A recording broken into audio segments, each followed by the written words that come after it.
June 22nd Board of Education meeting is now in session. Please rise for invocation. O God, we pray to administer that which is just in all educational policies. Being ever mindful of your guidance, stir us to action with love, wisdom, and understanding. The pledge. I pledge allegiance to the flag of the United States of America and to the republic for which it stands, one nation, under God, indivisible, with liberty and justice for all.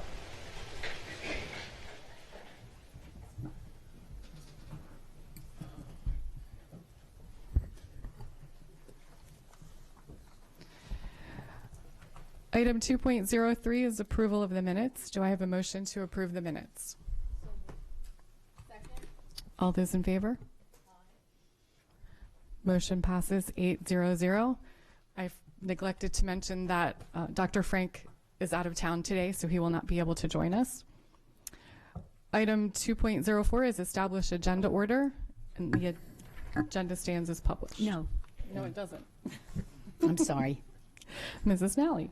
I move that agenda item 4.05, terms of employment for Unit 3 employees for FY 2017, be changed to ratification of the negotiated agreement between the Board of Education and the Association of Federal, State, and Municipal Employees. Second. All those in favor? Motion passes 8-0-0. Item 2.05 are recognitions, and we have a few recognitions today. The first one is for our beloved board member, Miss Allison Pickard. You're first today. Allison, from the moment you reached out to ask what it was like to be a board member, I knew I had found a kindred spirit. You're intelligent, you're strong, you're analytical, and you're passionate. You push us to think out of the box and to consider all points of view before making a decision. You're a true public servant and a role model for women of all ages. And you have more than honored your commitment to this board by being present and hardworking from day one. Although one door is closing, a true public servant is always ready, willing, and able to walk through the next door. I know you have many doors from which to choose right now, and I'm looking forward to watching what this next phase of life will bring your way. Thank you for a fantastic year. I'll treasure it always. Mrs. Birch. Thank you. Allison, it's been a privilege to work with you over the last year. You've been a tenacious board member, a tireless advocate for the children in our county, a wonderful colleague, and a fantastic friend. I appreciate every moment of your tenure here on the board, and as well as I know my colleagues do. I'll miss your smiling face and your witty commentary. I'll miss you on the dais, but I know that we will continue to see you as you begin your tenure as the new president of the County Council of PTAs. And I know that you will continue your tireless advocacy for the children of our county there. And I wish you the best of luck. And we will miss you, but I know we will still see you very often. Good luck. Mrs. Nally. I echo the comments of my colleagues. It has been really wonderful to work with you. In my 9 years experience, I have not known a board member to be a member for the length of time you have and to accomplish so much. I think that you have been almost at every school, at every event. You have really contributed a lot to our board, and you will be missed. Mr. Gilliland. Thank you, Madam President. Just to again echo the thanks of the other board members, but also to especially echo what Mrs. Nally has said. I don't know that anyone who's been on this board for such a short period of time has made such an impact and a footprint that's lasting, not just for this board, but for the school system. And for that, I thank you. I also want to especially thank you for helping me coming on the board and giving me some welcoming advice, not just as service as a board member, but also as a new parent. I value that greatly and appreciate all that you have done to help me. I look forward to what's in your future and wish you all the best. Thank you. Mrs. Summer. broken record. We're all saying the same things. We first met when we were both interviewing before the nominating commission due, and we synced right away because we have the same background in children, and so it has been wonderful to have you be my new partner in crime this past year as we've learned together and gone through this, and we're going to miss you sorely, and I am so grateful for the time that you've been on the board and what you've done for students, and I'm so grateful to have made you my friend. And so I will look forward to seeing you regularly and coming out, because you are going to be sorely missed up here. Ms. Sasso.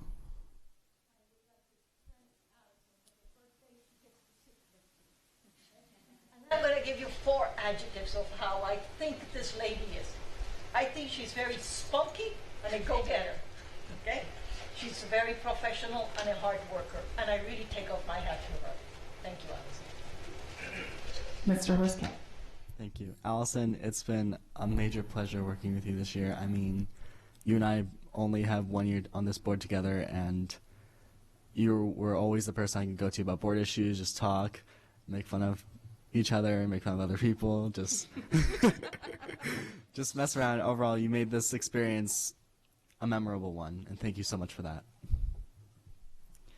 Allison, the board has a clock for you to keep at whatever desk you want to put it at to remember us by.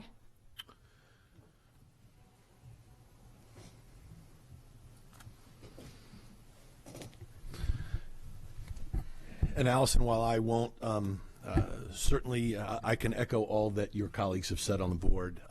So let me add that your advocacy for our children in this school system and for public schools started long before you became a board member. I'm absolutely certain, we all are, that that advocacy is going to continue through the PTA and possibly beyond. Your love of the public schools and what public schools do for children is well known and appreciated and thanked. Your thoughtful approach with me as a superintendent, with the staff, is very much appreciated. We've enjoyed our time together with you. You have made me a better superintendent. Thank you for everything you've done.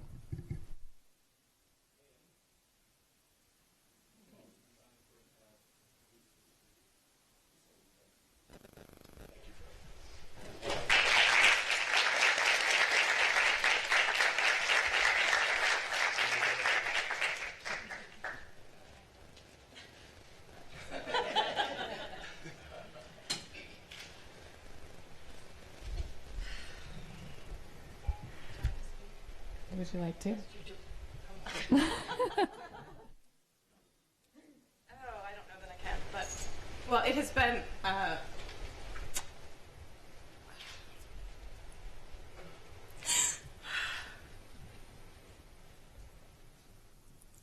Okay. You don't have to speak. Well, it's been an honor, an absolute honor to serve. But you're not getting rid of me, so I'll have a lot more to say from that perspective. So get ready.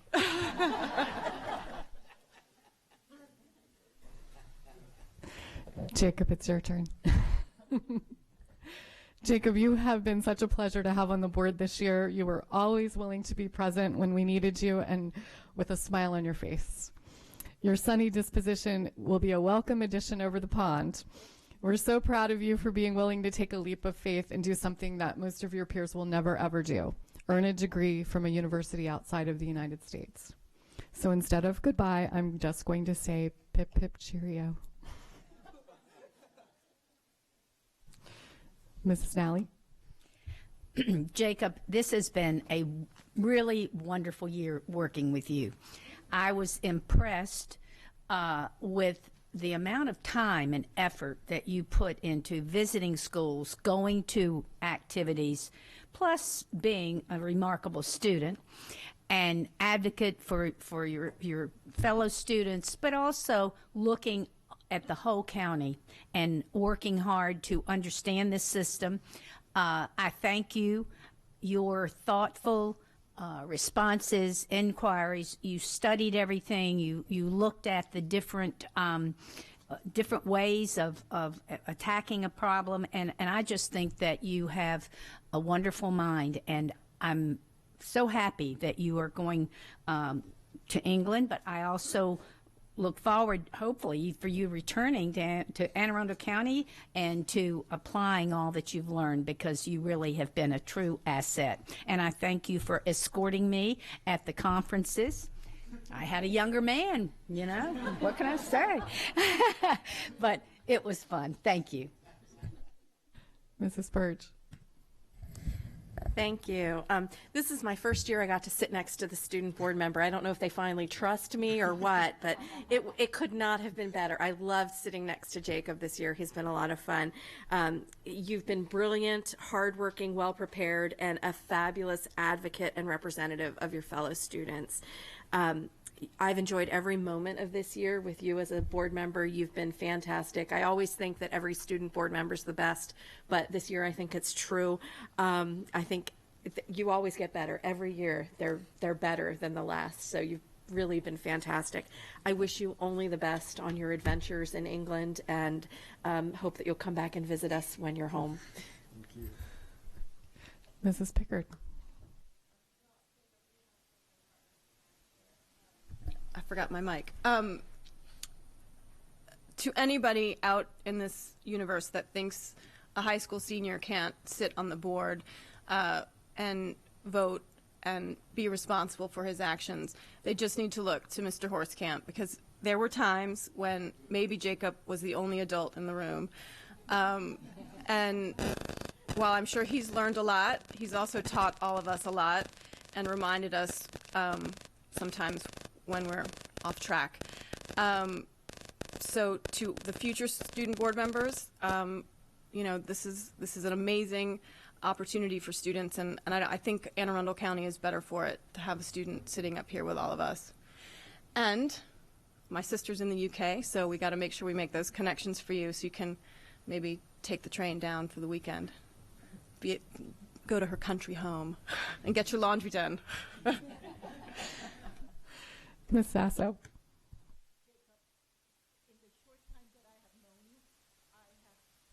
That you're a very knowledgeable individual. You have been very active in your way of life and the community. And really, you're the representation of a true American leader. And I hope you continue this throughout all of your life, because we need people like you in the United States. Thank you. Mr. Gilliland. Thank you, Madam President. Jacob, this one's hard for me.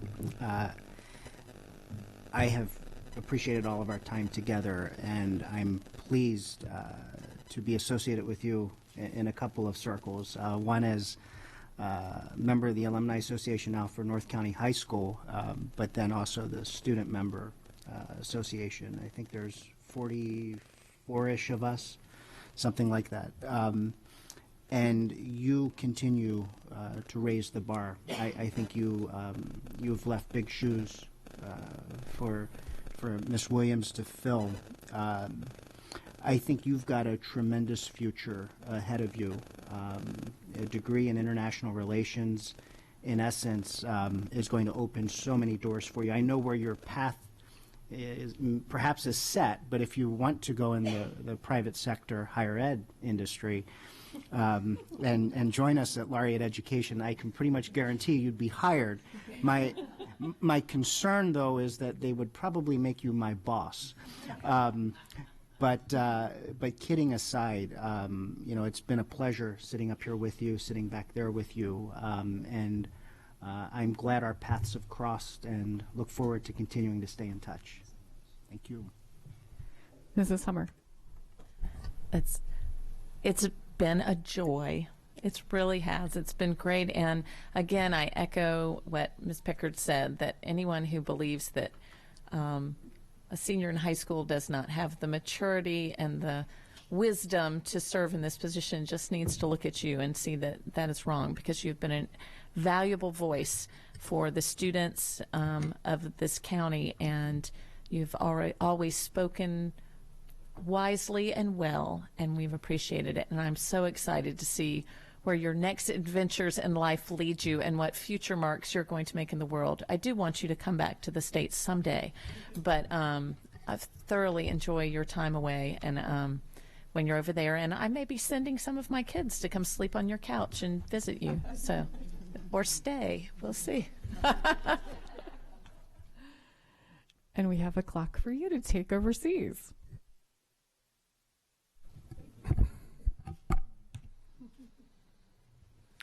Jacob, thank you. You have done a phenomenal job. I remember when we first met, and part of my advice to you was keep focused on your job, which is to represent the students, and you have done that absolutely brilliantly. You have had your colleagues from Crask have surrounded you and supported you. They've given you fabulous advice. They're wonderful.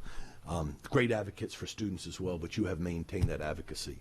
You've also, extraordinarily enough, as several of your colleagues have said, been able to maintain your AP schedule and your social schedule and all those things and working, and I don't know how you figured it all out, but you did it, and you did it beautifully. For those that don't know, Jacob and I, we had a standing meeting there in the principal's conference room at North County once a month, and you came prepared every time. You had questions, and sometimes you were not easy. I had to be on my toes to answer the questions so you could be prepared, and know that that's greatly appreciated. So you have done a phenomenal job representing the 80,000 students that make up our school system. So thank you, and we have a couple things for you.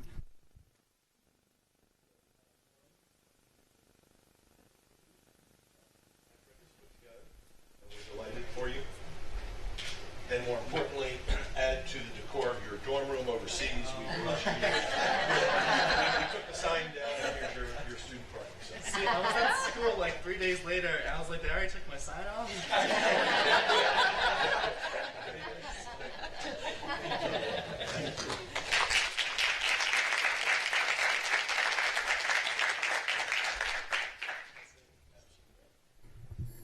You guys got me a little bit close to crying. I usually don't cry at these things, so you got me close this time. But not many kids my age can say that they've worked with so many outstanding people, so many supportive people like Ms. Poisson, Scott, Christina, Mr. Soakworth. This position means a lot to students within the school system and throughout the state and nationally, because not many students are given the opportunity, given that they have the maturity, the responsibility, the voice that every school system needs. I'm just so honored to just be able to spend a year with you guys. I mean, it feels like everything really clicked. I'm just like, okay, now what's next on our list? What's next after this budget? What's next? But after, I'm still very young. I still have a lot of plans in life, which is going overseas, but maybe I'll have to do what Mr. Gillen did and come back. How old are you? But I just want to reiterate, thank you, everyone, so much. I've learned so much within just this past year that I will take throughout the rest of my life. Thank you.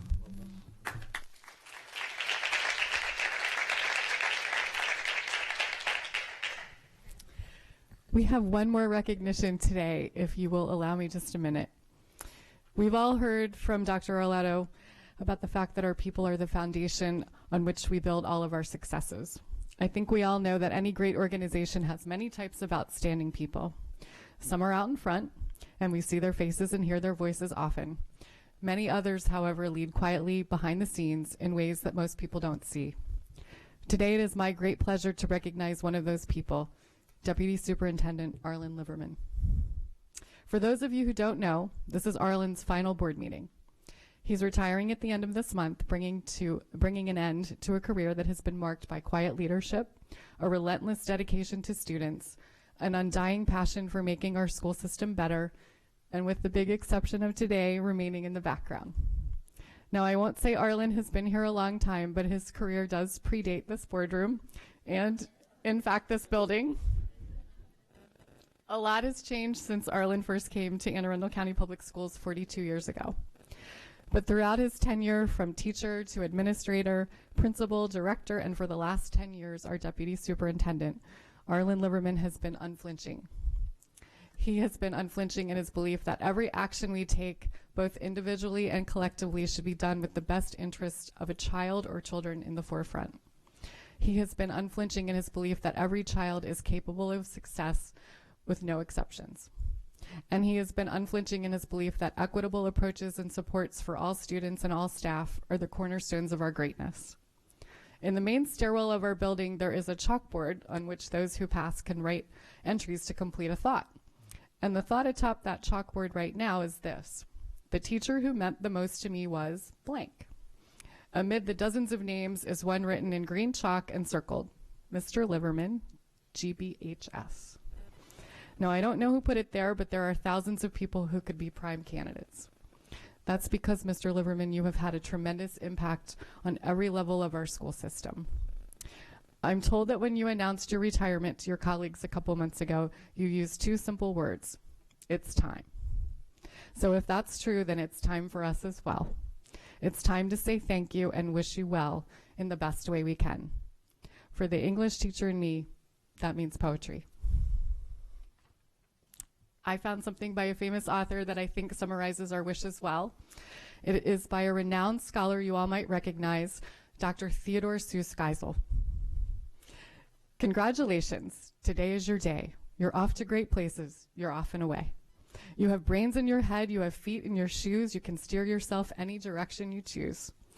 You're on your own, and you know what you know, and you are the guy who will decide where to go. You'll look up and down streets, look them over with care.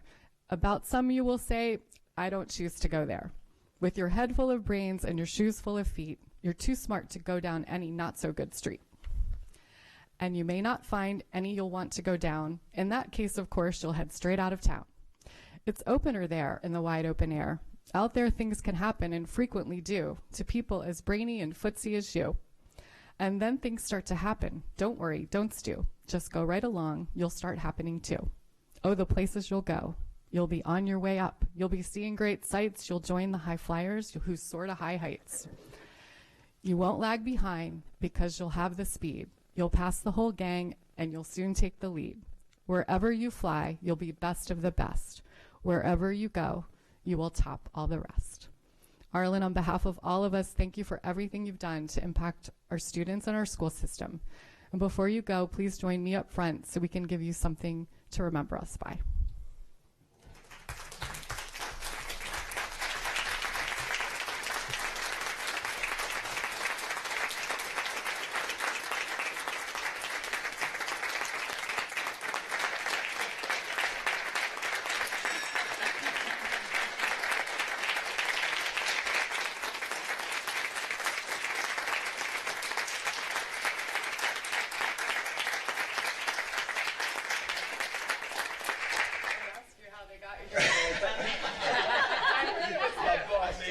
He was planning not to come today, so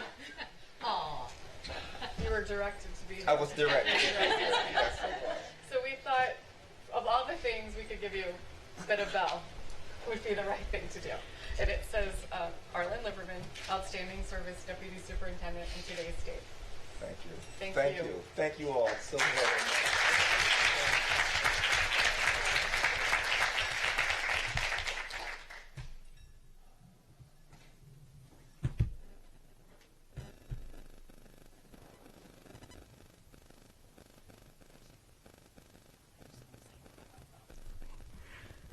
Mrs. Nally has a few words too. Well, Arlen, I'm going to really miss you. We have shared, Arlen has been in the system I was in the system 2 years longer than you. So, I mean, when he leaves, I think I'm the last man standing here for the length of time. But I don't want to say that. I have thoroughly enjoyed, we go back and talk about all the superintendents and principal, everyone we've worked with. We have the greatest time. Last night we talked, and I always love his story of how he was hired. And I'm just going to briefly say he drove up from North Carolina for an interview with Catherine Frantum, a close friend of my family's actually, who was principal at Glen Burnie High School, and there was a confusion. He wasn't really supposed to have the interview. I'm not sure. What was it she thought? That's right. She was thinking she was interviewing a female. Well, anyway, he walks in and interviews, and she was so impressed, she hired him on the spot. And so began his career in Anne Arundel County, which is, you know, interesting because I knew Catherine so well, and she had served on the Board of Education also, and a wonderful lady. So her legacy continued with you, and I just want to thank you for everything you've done for children, your calm, steady demeanor, and over the last 9 years on the board, when there have been times where I've gotten myself all kind of worked up over something, you were there, and I really have appreciated, and you will be greatly missed. Okay, now we have like tears in the audience. I made it through this whole thing without crying. That is a first. But I have my Kleenex ready if anybody needs them. Item 2.06, school and community highlights. And we don't have any? It's not been slow. Well, I will summarize what I know we've all been doing since June 1st. We finished graduations. We had a wonderful retirement or retiree reception for those who were retiring. We've toured some schools. We went to Tyler Heights and Richard Henry Lee and Edgewater to see exactly what they look like inside, so we'd have a better understanding of the capital needs. We went to the Little Free School, which is out in Davidsonville. If you haven't ever seen that, it's tucked away in a neighborhood, but it's absolutely fascinating. I know some of us, George and I and some others in the audience, had gone to a conference sponsored by the NSBA on equity, and there was also one on advocacy a week and a half ago or so in DC. And I think that's everything that we've been up to. The only thing I wanted to add, which is really not board related so much, but our videographer, I don't know if you've seen Wendell Holland out here setting up the camera and out in our audience every now and then. But a couple of weeks ago, I had the chance to go to the Annapolis Summer Garden Theater for the first time ever. And there's this man on stage, and I'm like, he looks really familiar. And I look at the program during intermission, and Wendell is up there singing and dancing on The Wedding Singer. So if you have a chance this summer to go to Summer Garden Theater, evidently he's over there performing. He's so quiet here, but he's out there on stage singing and dancing. Awesome surprise. Okay, item 2.07, the Krask report.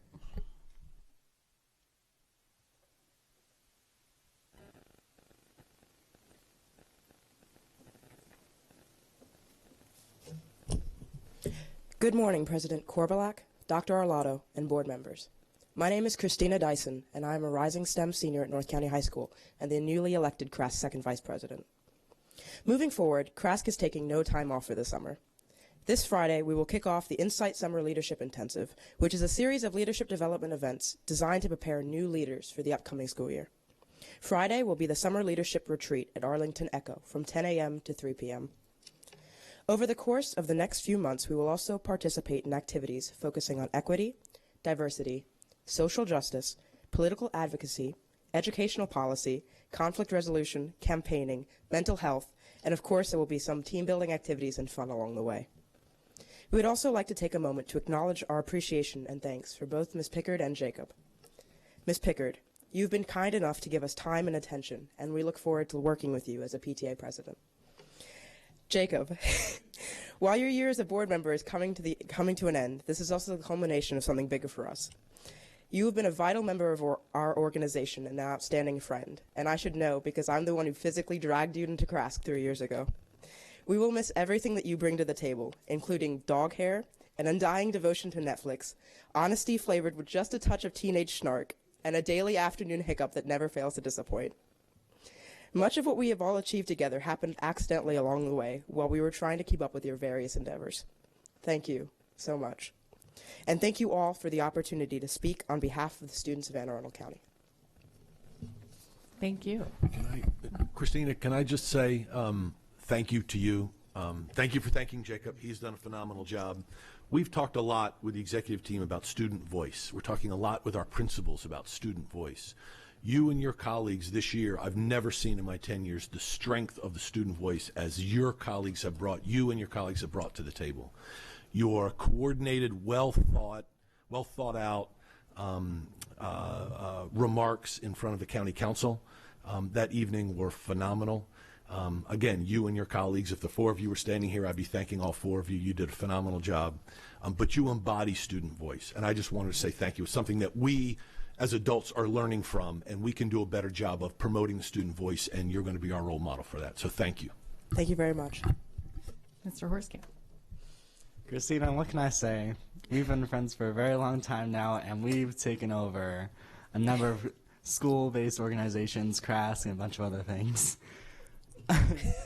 I'm proud to say, as a former second vice president of CRAS, that someone with amazing hair and amazing voice is able to take my position. Well, Michael's now, but not yours. But thank you so much for everything that you do. And now, since I won't be at North County next year, I hope you'll make it on your own, because most of her friends this year were seniors, so she's kind of on her own right now.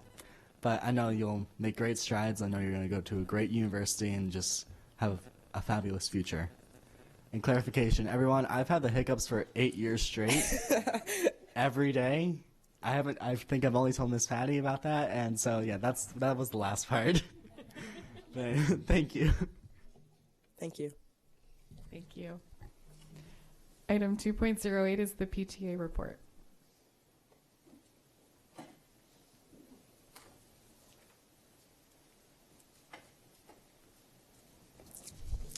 Good morning, President Korbelak, Vice President Nally, members of the board, and Dr. Arlotto. I'm Pam Bukowski, President of the Anne Arundel County Council of PTAs.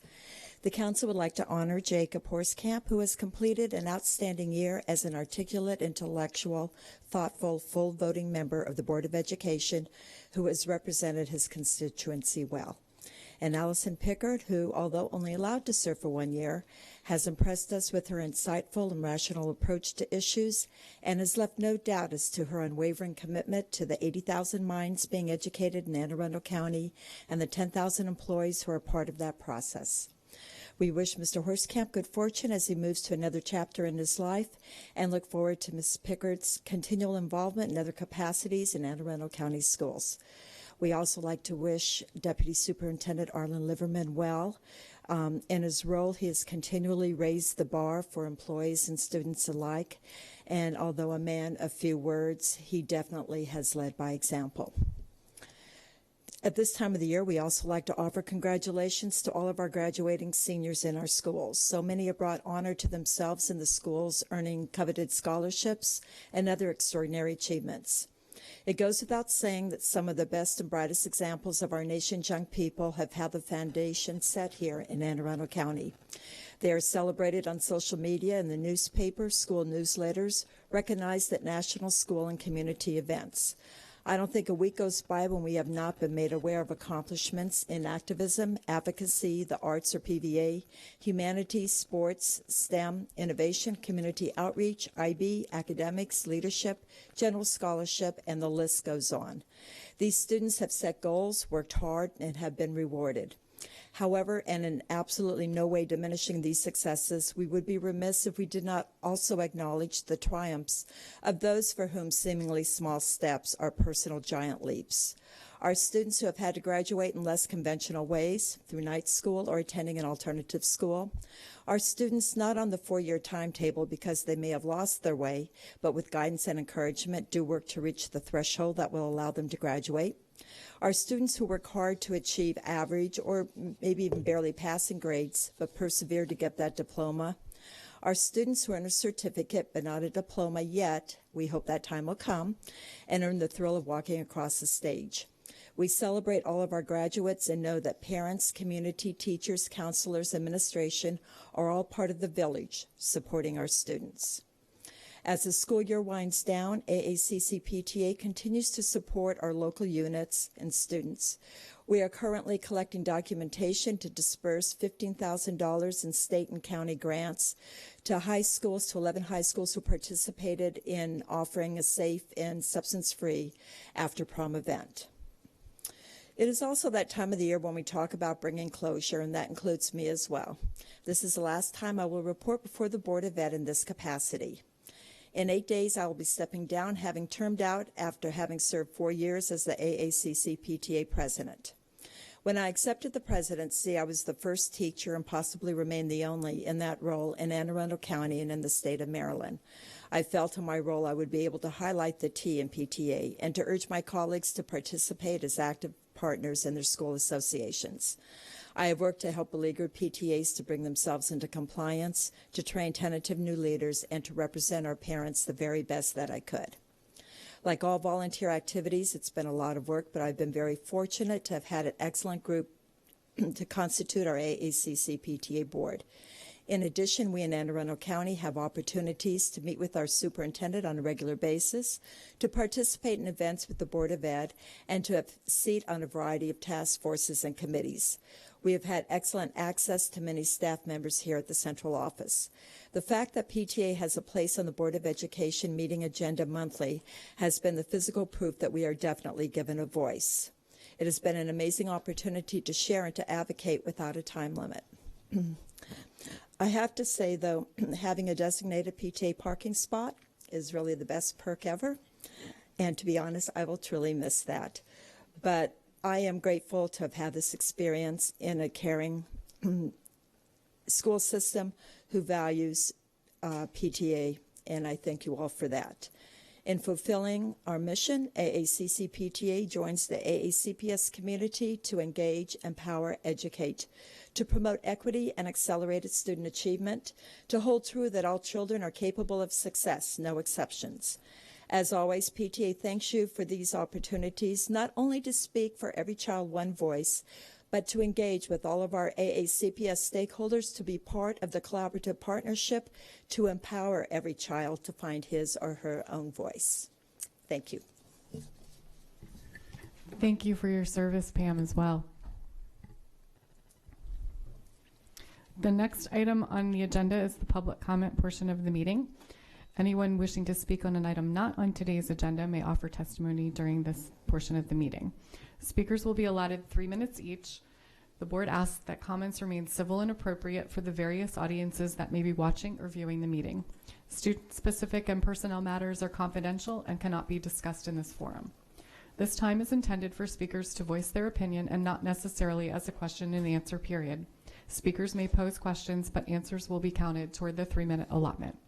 For the record, please give your name before speaking, and handouts should be given to the board assistant. I have 2 cards that were completed for this portion, Robert Silkworth and Lisa Rodvian.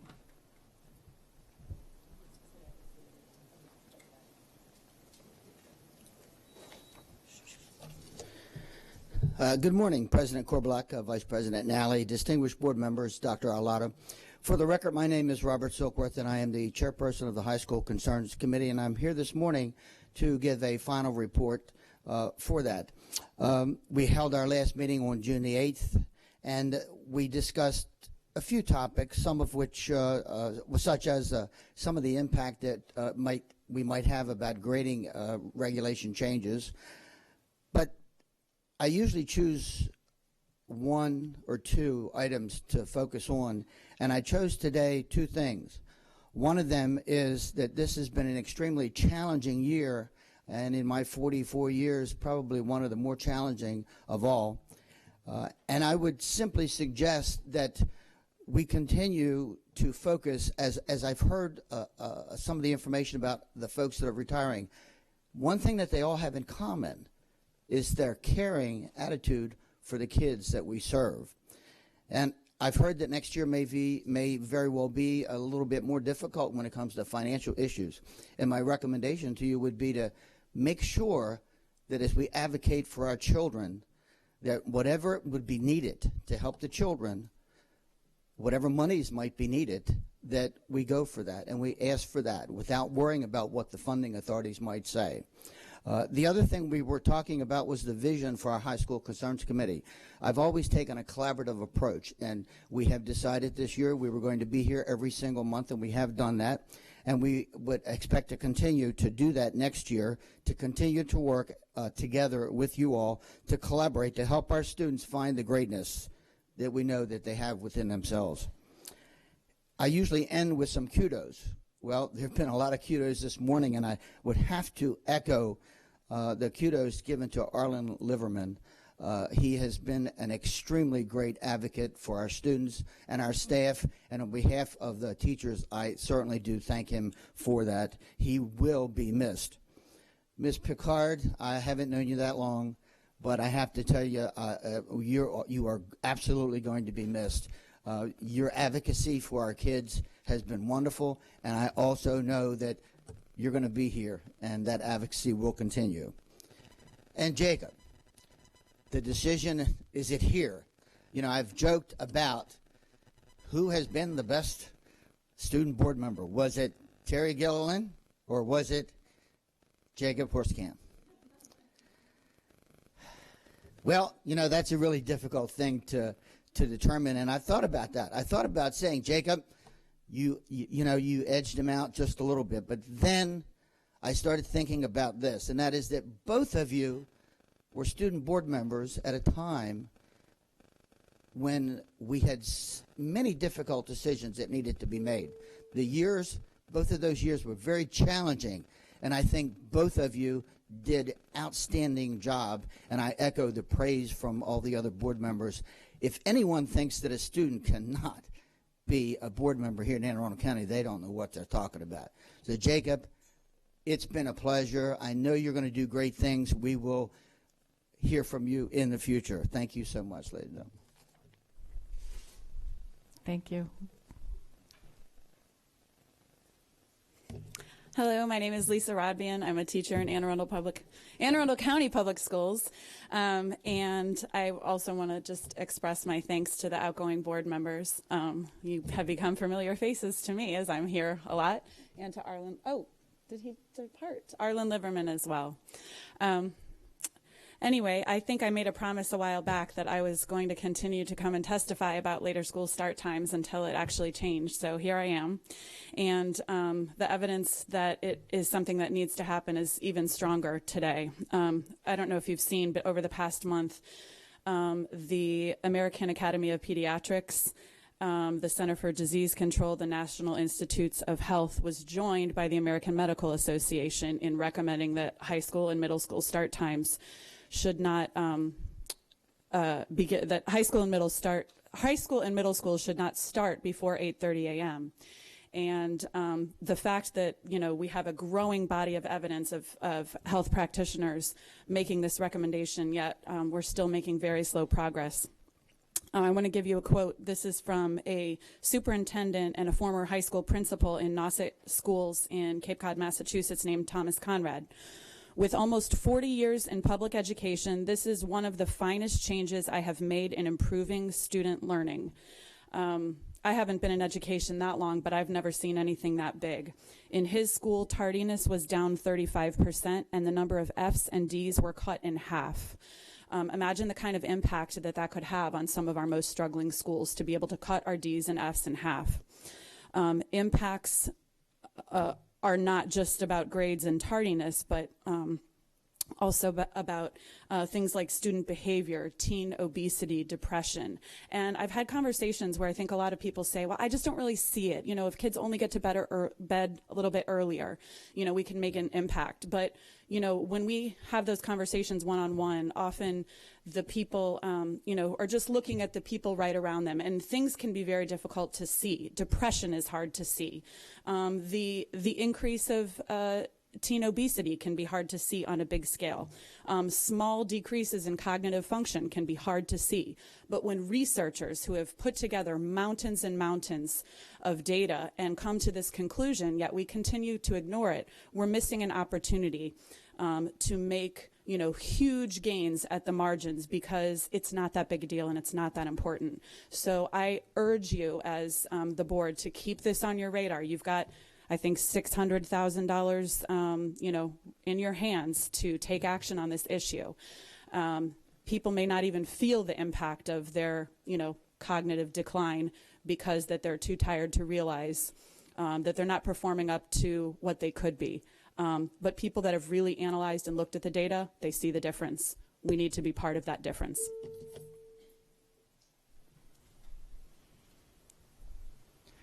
Janet Norman.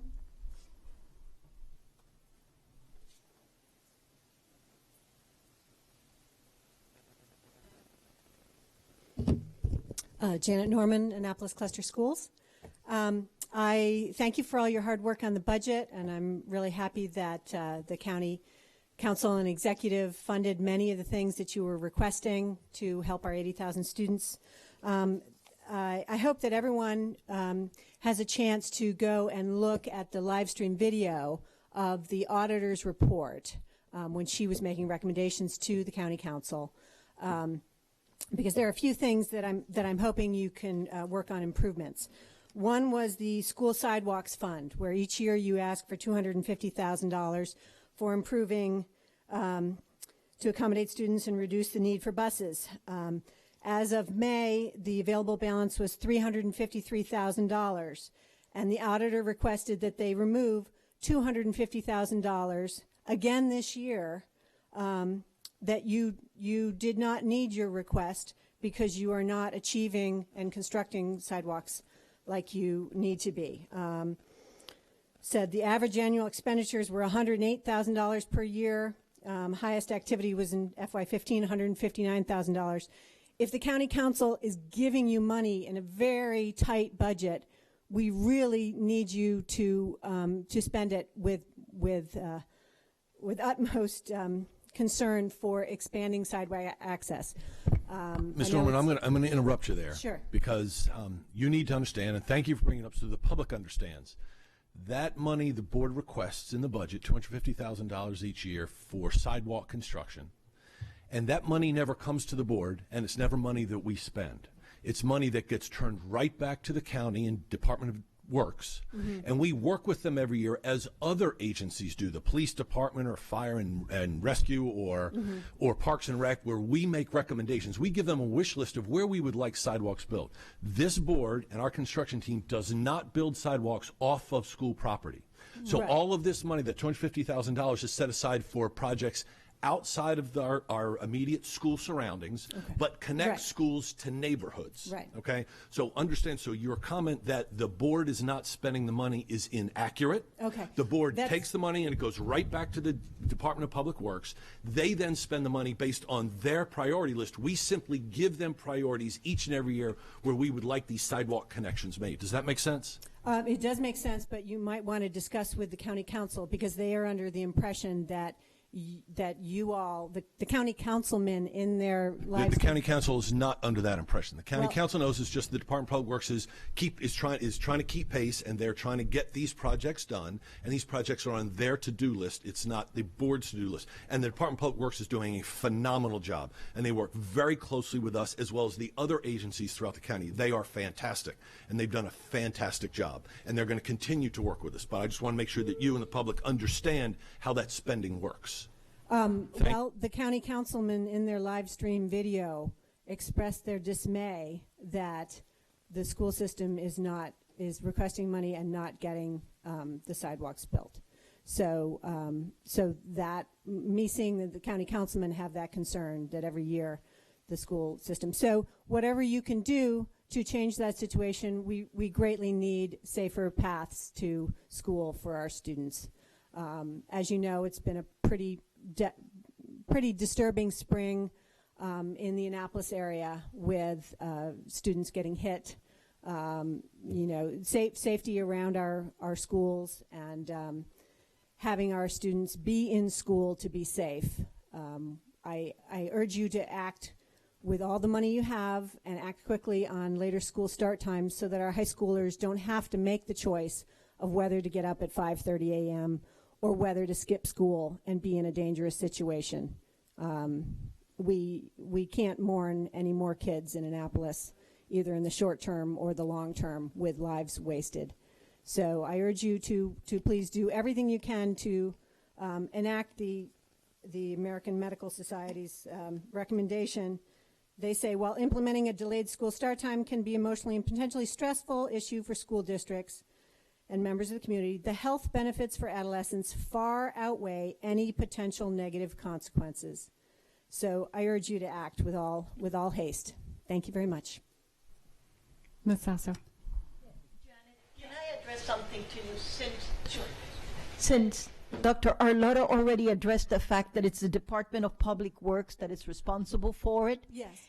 Can we ask you if you can go back to the Department of Public Works and next time bring back the report why they have not spent the money? In the live stream video, it was said, well, some communities don't want the sidewalks. So I'm hoping that you all can get with the Public Works, and the Annapolis Education Commission, of which I'm on, would be happy to help identify sidewalk areas that are needed and wanted and can be implemented.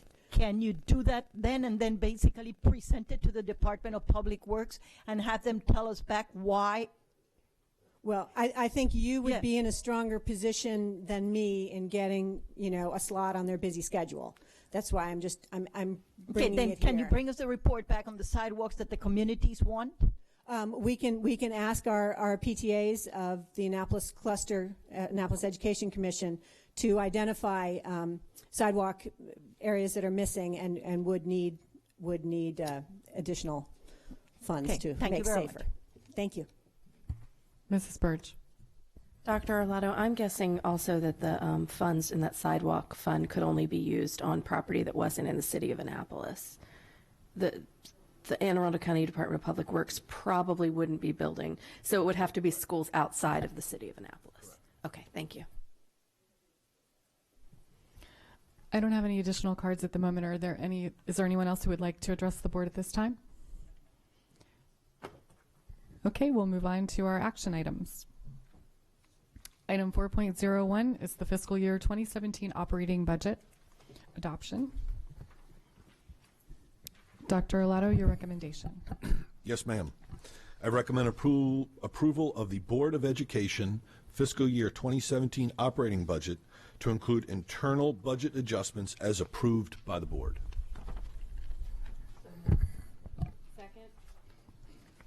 And we have a presentation. Very brief. For the record, Alex Shaknovich, Chief Operating Officer. Matt Stansky, Director of Finance Operations. So the first page of the attachment that's part of the exhibit for item 4.01, the FY17 operating budget adoption, depicts essentially the changes of condition that occurred since County Executive Shue initially released his recommended operating budget on the 2nd of May 2016, and what transpired as of the adoption of the budget by the County Council on June 15, 2016. So let me begin by hearkening back to the comments that I made just 2 days after the County Executive released his budget. The operating budget that was delivered and recommended by the County Executive took great strides in providing funding for many of the critical areas that the school district had asked for, and we were grateful for that. Through hearing public testimony and working with the County Council and the County Administration, they were able to make some further improvements in the operating budget. So I'd simply like to highlight some of the transactions that have occurred since that time.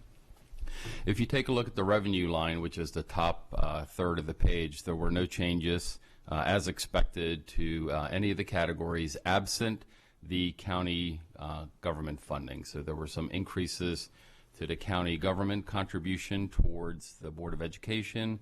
So now in the 2017 fiscal year, we will be receiving just slightly in excess of $12.6 million in direct unrestricted funding from the county government.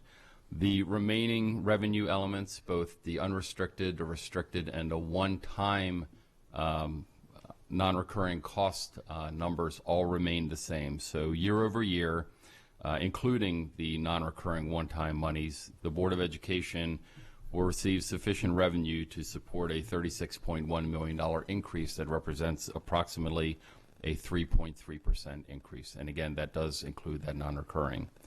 So specifically then, in terms of the major changes, they really occur in two categories that are near the bottom, about 3/4 of the way down the page.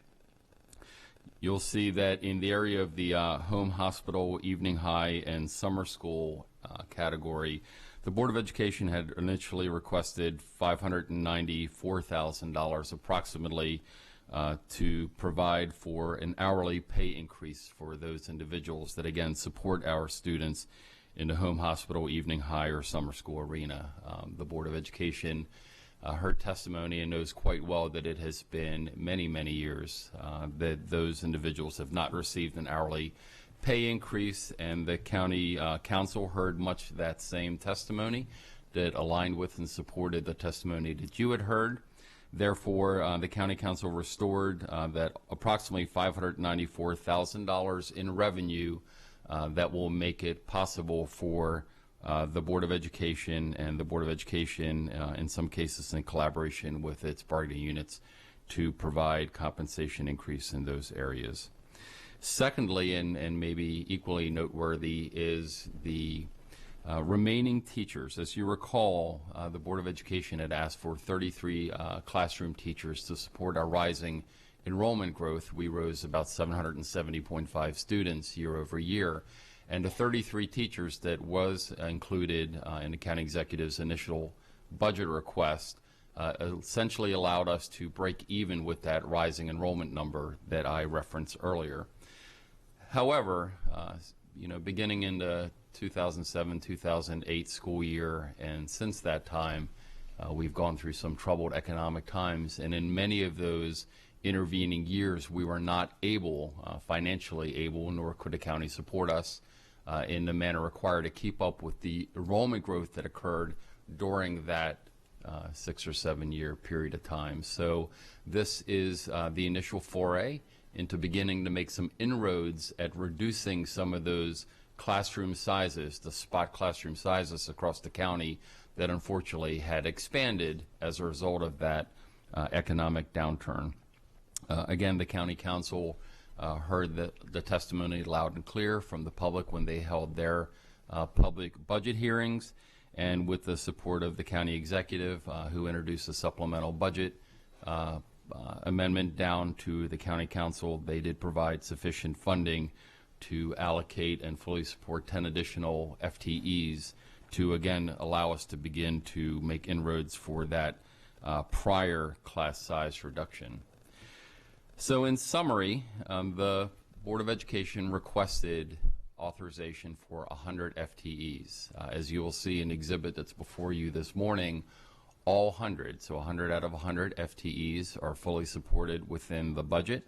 We're authorized to onboard those positions, and we have sufficient funding to do that. With that, we'll terminate our overview and take any questions that the board might have. Mrs. Birch. I know that there is still some question as to whether the governor is going to release the money that would help out with the pension shift contribution. So if we were to receive that state money, what would happen when we got it? So we don't have appropriation authority for it. Right. So we would have to go to this body and request an amended budget or receive authorization at the superintendent's recommendation to amend our budget to receive those additional revenues and expend them appropriately within the appropriate state categories. We would then work with the administration to introduce a bill, and naturally the county council would have to take affirmative action to adjust, amend, and increase our appropriation authority within the specific categories where that happens to fall. And that is the exact same action we would have to take if we unexpectedly won a grant in the month of October, right, or anything else. We would either go at that time, or we would possibly wait until, for example, the second quarter, when we customarily do a mid-year revenue adjustment. Right. So now obviously the state would want that money to be spent for that specific purpose and not for any other purpose, correct? Yes, ma'am. So, it would almost in all certainty come with a tremendous amount of strings attached to it. So we might have to ask for the money that's currently in that category to be transferred to another category. Potentially. Again, we would have to analyze that. I'm certain that the superintendent would bring a recommendation to the board, but the board would be at liberty to make any other internal adjustments as they deem maybe fit. Healthcare? That possibly could be something you may want to consider. Okay, all right. I'm just coming up with a suggestion now to, thought maybe that might be a good idea. Okay, I'm still crossing my fingers that the governor's going to release that money. So this is really a generous budget. It's the most generous budget we've seen in probably a decade. I just want to thank everybody who went and attended the town halls of the county executive, who came out to the county council meetings and the hearings, and went to, came before the board and everything. It's just a testimony that advocacy and communication and collaboration really do work. So I think, I'm especially grateful for the step increase that we asked for our employees. I know that was important. And the home hospital funding to increase those salaries. We've heard what our employees were saying, and we really wanted to be able to honor them with an increase. So I'm very grateful to see that. The only other question I had, since we got a zeroed out on the school start and dismissal timeline, I just had a question about the bill that went through that said that we would no longer have to pay gas tax on our buses or would be billed for gas tax from our contractors. Will we see some savings from that we might be able to use to perhaps purchase a couple extra buses if we choose to move forward with Start School Later? Potentially. So the bill got passed and was allowed to go into law. The comptroller's office is formulating, as with any taxing matter, the comptroller's office has to create essentially the day-to-day regulations and the standard operating procedures on how that's going to be administered. They've not yet issued that guidance, so neither us in the public sector as a public school district nor our contractors who have contracts with us, we don't exactly know what that's going to look like or what the mathematics behind that's going to be. So that's still in the to be determined box, but we eagerly look forward to receiving that guidance from the comptroller's office, being able to digest that, working with our purchasing and accounting and contracting community to implement that. Okay, thank you. Mrs. Pickard? I just wanted to echo what President Korbalak said about the budget. It is extremely exciting and encouraging to see the increases fall out the way they did, and I firmly believe we have this lovely collaborative budget because of our parent, teacher, and student advocates that came out, and I look forward to building on that momentum in the year forward. Mrs. Hummer? Yes, this is a fabulous budget, and I think from start to finish, everybody involved in this really worked hard to meet the priorities of the school system, from Superintendent Dr. Arlotto coming out to us with his budget that reflected the priorities that we have. The county executive came back with a very generous budget that met most things, and then we worked in collaboration with the state and with the county council to make it even better from what we originally had. And the families and the teachers and the students that came out and spoke echoed what they felt was important for this. So it was truly a group effort from the state level down to our little ones in pre-K, and it's great to see. I'm particularly excited about the increase in teachers to reduce some class sizes, because I know we all want that, and for the home and hospital folks, but everything in it is very good, and I think this means look forward to a great year with all these priorities being met. So thank you and your team for all your hard work in getting this done as well. Mrs. Birch? Thank you. First, I just wanted to clarify something that was said earlier. The budget includes the amount of money for a step. A step needs to be negotiated with all of the units. So we still have to see what comes out in negotiations, but we do have enough money to give everyone a step. Correct. It's a cash equivalent, so it's a Okay. placeholder to facilitate a step movement should that be the culmination of the negotiation efforts. Okay, all right. But until the negotiations are complete, there won't be a step increase. Yes, ma'am. And again, as the exhibit demonstrate, the word placeholder is up there purposefully. Okay. Just wanted to make sure that was clear. But I also wanted to say that this is my 8th year on the board, and this is the best budget I've seen since I've been here, and I'm quite grateful for everyone who was involved. From our folks who created a great budget, to the county executive who started out, to the county council who filled in some spots that really needed to be fixed. So I think that collaboratively we all work better than we do individually. And as others said, I don't think it could have happened without the incredible support from our parents and teachers who came out and were heard that education is important in this county, and that everyone thinks education is important in this county and that it can't be looked over anymore. So, thank you. Mrs. Nally? I'd like to echo those comments by Mrs. Burge. It's my 9th year, and this is the best budget. I want to thank County Executive Shue. I want to thank members of the County Council. I want to thank all of our staff, because I think this collaborative effort, and again, the advocacy of our community members, all of this combined, and it was done in a positive way. I think we need to continue to focus on what's good for our children, and I think that this budget has done that, and I think that I just want to thank you all. Dr. Arlotto. Thank you. Again, I just want to reiterate our thanks and just to highlight two words that President Korbelak mentioned, and that's communication and collaboration. It's something we as a school system talk a lot about in the work that we do on a day-to-day basis, but this truly was, and I think we can really highlight the communication that went on and the collaboration from our team who put together the budget and all that anguish and all those hours. It's not easy to do. But to continue to focus our efforts on really where we're going to grow children, and so I thank you for that.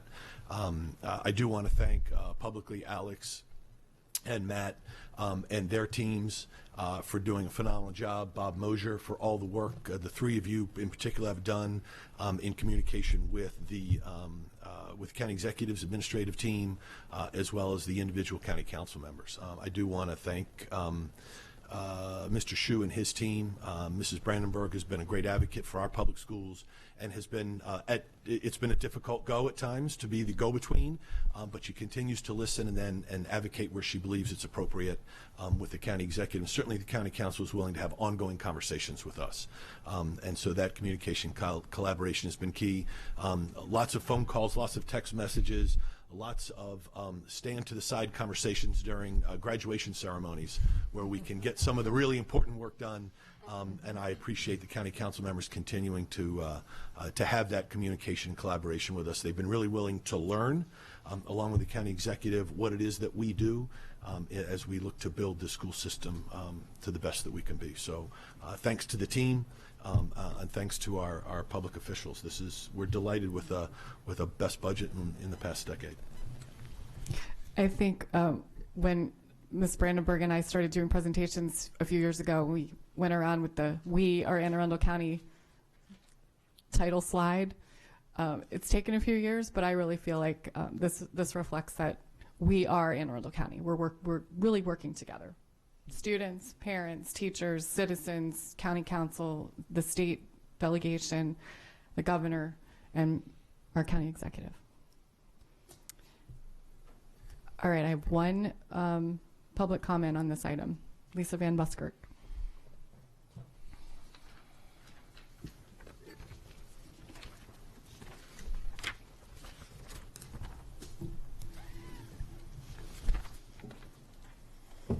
Good morning, Dr. Arlotto and members of the board. As you know, Lisa Van Buskirk with Start School Later, Anne Arundel County.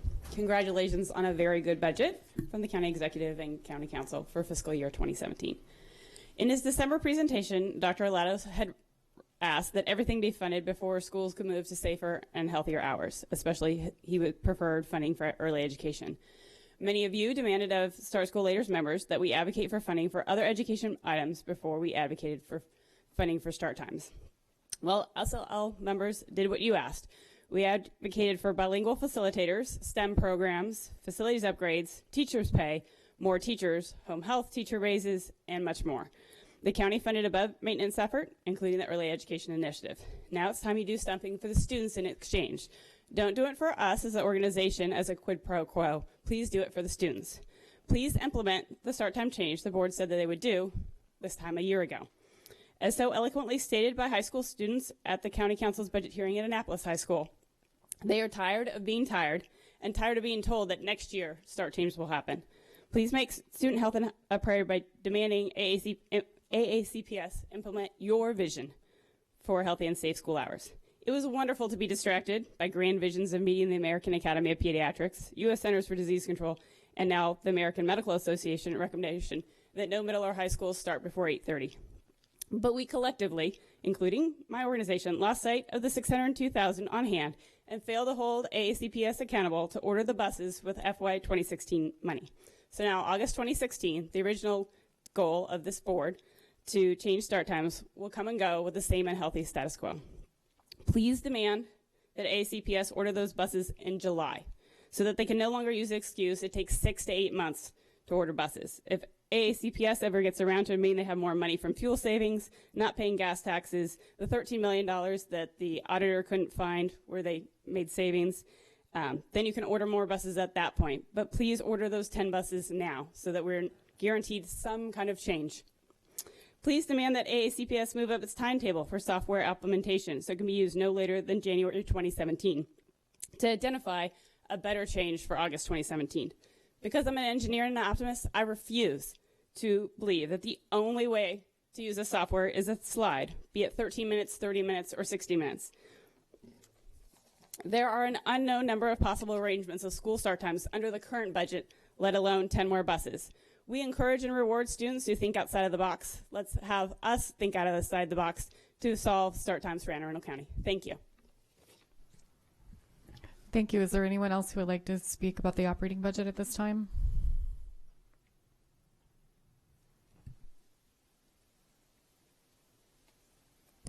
Janet Norman, Annapolis Cluster Schools.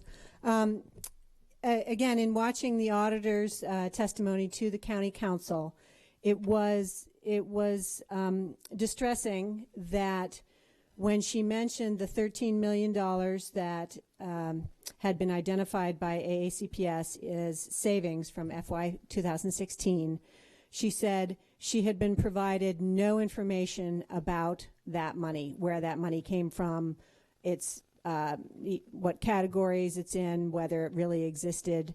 And so I'm hoping that we can increase transparency so that the auditor and the general public knows where the money comes from.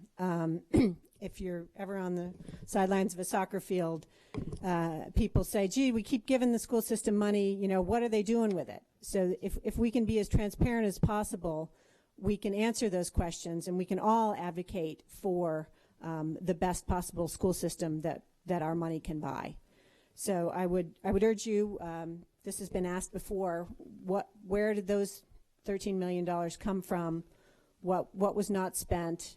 We know the $602,000 was not spent on buses that the county council told you it wanted. But where else was did that money come from? My other request is for you to, in your budget, keep considering that students in Newton, Massachusetts get a full night's sleep every 2 weeks more than Anne Arundel County students. 9 additional hours of sleep every 2 weeks. So we are not letting our students be competitive on the national scale that we need to be. So I really hope that you will use the gas tax savings, that you will move with the urgency that this issue is requiring, and use that the depression and other things that are happening with high school students and academic achievement gaps are greater than perhaps the concerns of finding a gully next to a bus stop routing in the coastal plain of Maryland. So please move as fast as you can to achieve what you need to in start times with the money that you have. Thank you. Ms. Sasso. Lisa and to Janet. I just want to make sure. We had a meeting last week with Claudia O'Keefe. Yes. In reference to the bus system. And she answered every single question, every single thing that had to do. And I would like to hear publicly from her, basically, because I think we went through a lot of information given to her so that we could prove to you as a board that not only are we working hard, but we are basically trying our darnest to get it done. That's wonderful to hear. Okay? That is great. Thank you for your efforts. I have a motion on the floor that's been properly made and seconded. All those in favor of approving the operating budget for FY 2017? Motion passes 800. Next, we have item 4.02, the FY 2017 capital budget adoption. Dr. Arlato, your recommendation. Yes, ma'am. I recommend that the Board of Education adopt the County Council approved FY 2017 capital budget as presented. Are you moving or seconding? Okay. And we have a brief presentation. Yes, ma'am. Again, for the record, Alex Sheknovich, Chief Operating Officer. Lisa Seaman Crawford, Director of Facilities.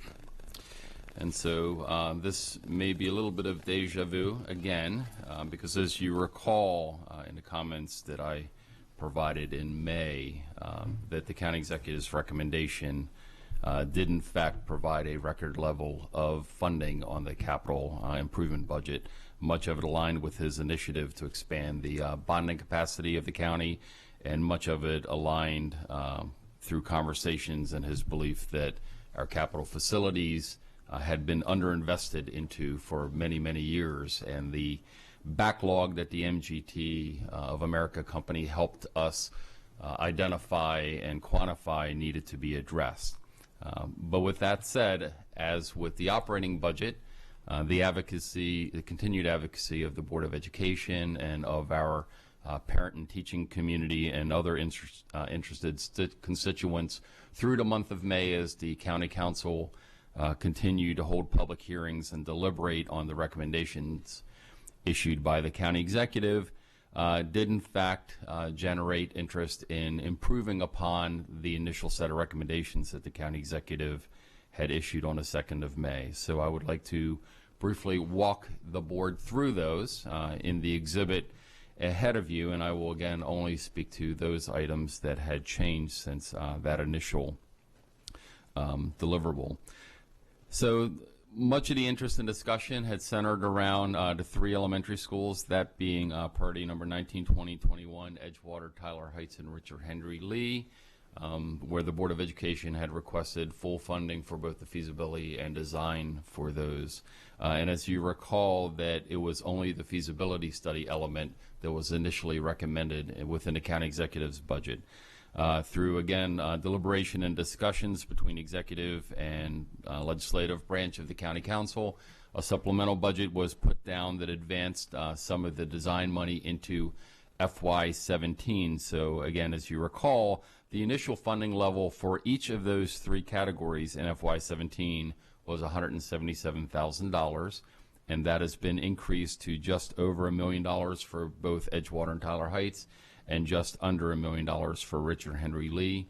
And then in the out years, which we won't cover today, it included a continued acceleration of the completion of the design and the beginning of the construction, such that those 3 schools will be completed in a much quicker time frame than was initially proposed within the county executive's budget. The next change is essentially a mathematical correction, line item 27, aging schools. In the final adoption of the state of Maryland's budget, there each and every year is a finalization or a true-up over the amount that we estimate we're going to be receiving from the state for the aging schools program, and that which we ultimately receive. There was a modest $34,000 correction in that.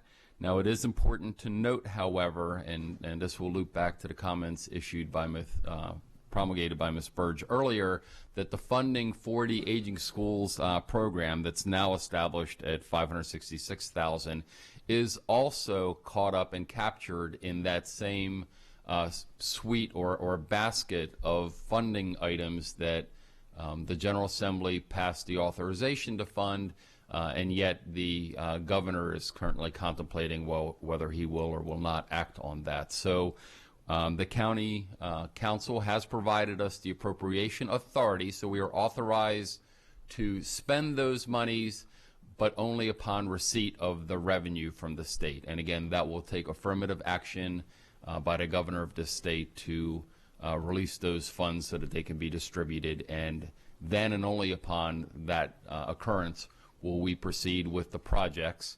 But again, unlike the comments that I had with the operating budget, the county executive and county council has authorized us, so we will not have to go back to the county. We will simply have to provide the county government with proof, sufficient proof to the budget office and to the comptroller's office and to the county auditor that in fact those funds have been released by the governor. So that simplifies things slightly. The final two changes to the capital budget occurred in line items 29 and 30, that being auditorium seat replacements and playground equipment improvements. Both of those categories were initially recommended to not be funded, so the funding amount was zero. The county council, again, collaboratively worked with the administration, and the supplemental budget was put forward that restored the funding, the $400,000 for the auditorium seat replacement and the $300,000 for the playground equipment. That essentially rounds out the capital budget. So in total, of the $255.6 million worth of appropriation authority that was requested for by this Board of Education, $243.6 million of it has been authorized. And the final comment is, again, remember that $94.1 million of that big number is the appropriation authority for that Department of Defense grant that we continue to work and navigate our way through the grant approval process.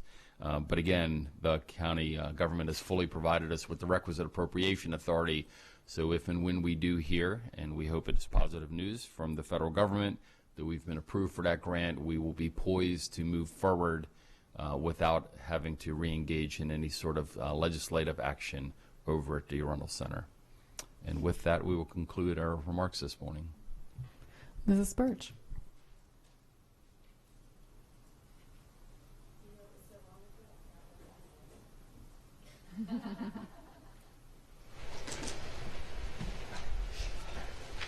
Well, I think I can speak for the board that this also is obviously a very generous budget, and everybody knows that we were very concerned about the 3 elementary schools that weren't initially on the list for design, to begin design, or have their project carried out each subsequent year. So we're very pleased to see that that's changed. We had the chance to visit those 3 schools, and for those who hadn't been there before, it was just confirmation that there's an urgent need out there. We saw Edgewater, I call it the sick building syndrome.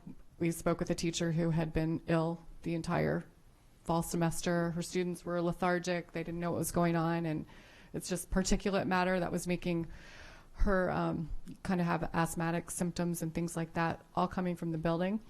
There was a room where they had just cleaned the mold off that had become black mold once upon a time, and they'd cleaned it again regularly, and 2 weeks later it was already starting to be yellow.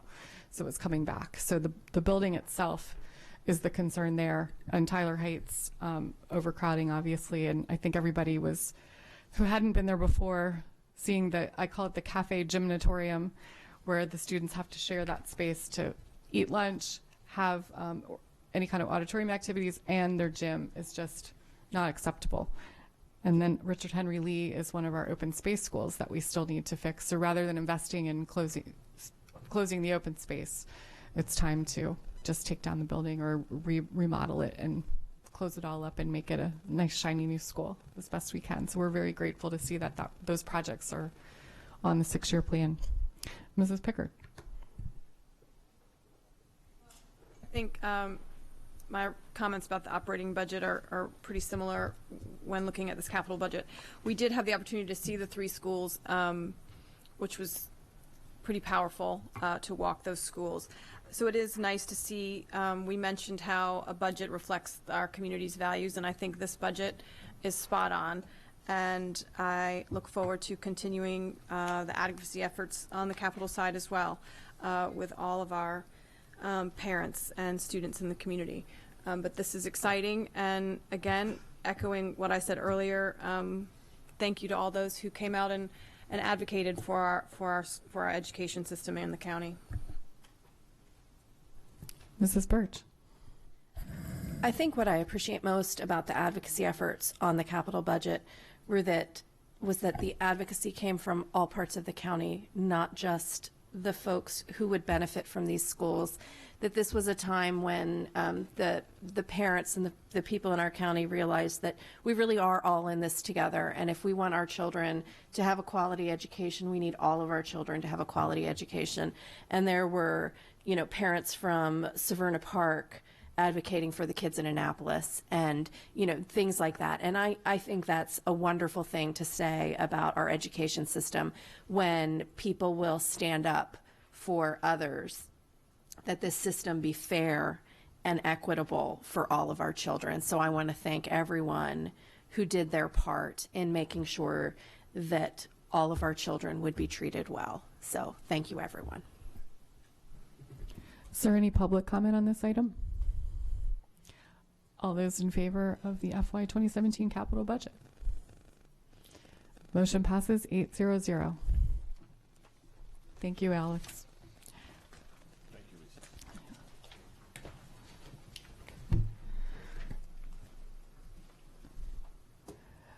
The next item on the agenda is 4.03, Terms of Employment for Unit 1 employees for FY 2017. Dr. Arlotto, your recommendation. Yes, ma'am. I recommend approval of the terms of employment for Unit 1 employees for fiscal year 2017. Second. We have a presentation. Yes, good morning. For the record, my name is Melissa Rawls, and I am the Director of Employee Relations. To Ms. Korbelak, Dr. Arlotto, and members of the board, the negotiating teams for the Board of Education and the Teachers Association of Anne Arundel County have been unable to reach a tentative agreement for FY 2017 and have initiated impasse proceedings.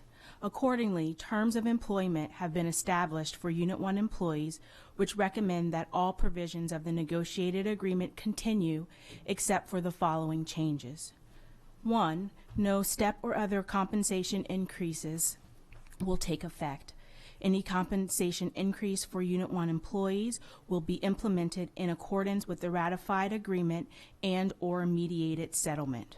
Further, any increase in compensation will be provided to employees as soon as practicable in accordance with the Division of Human Resources payroll cutoff timelines. Secondly, the Annapolis High School Memorandum of Understanding will be extended for the 2016-17 school year and will expire on June 30th, 2017. The current negotiated agreement expires on June 30th, 2016, and I respectfully request your approval of the terms of employment to take effect on July 1st, 2016, which will remain in effect until a successor agreement has been ratified. Thank you.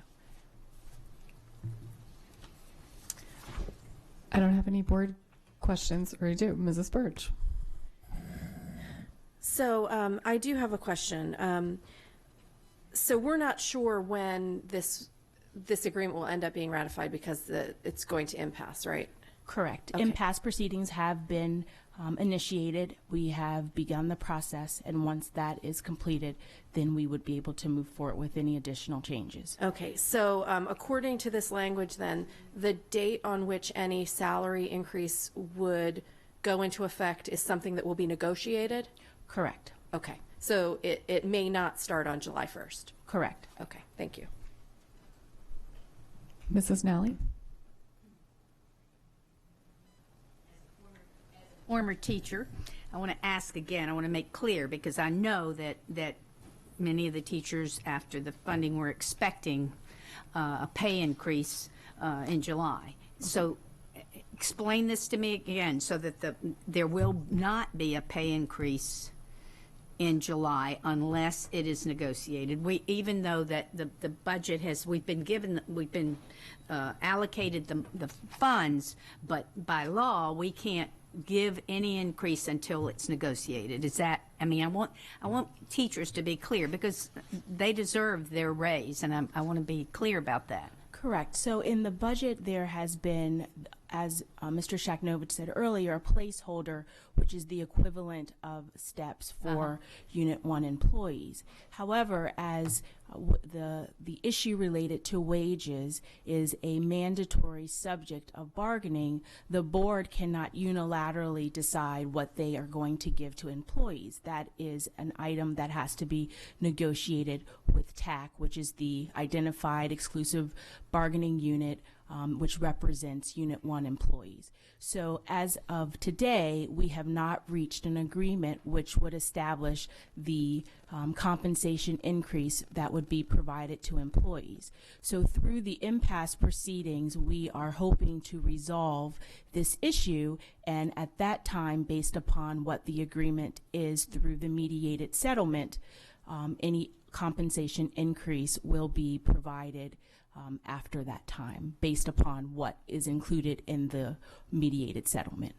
Now, does that mean that this will be, I mean, let's say it's August or September, does that mean this is that the pay could be retroactive to July 1st or by this terms? At this time, without the conclusion of the negotiations taking place, there is no identified date for which the effective time for the compensation increase would happen.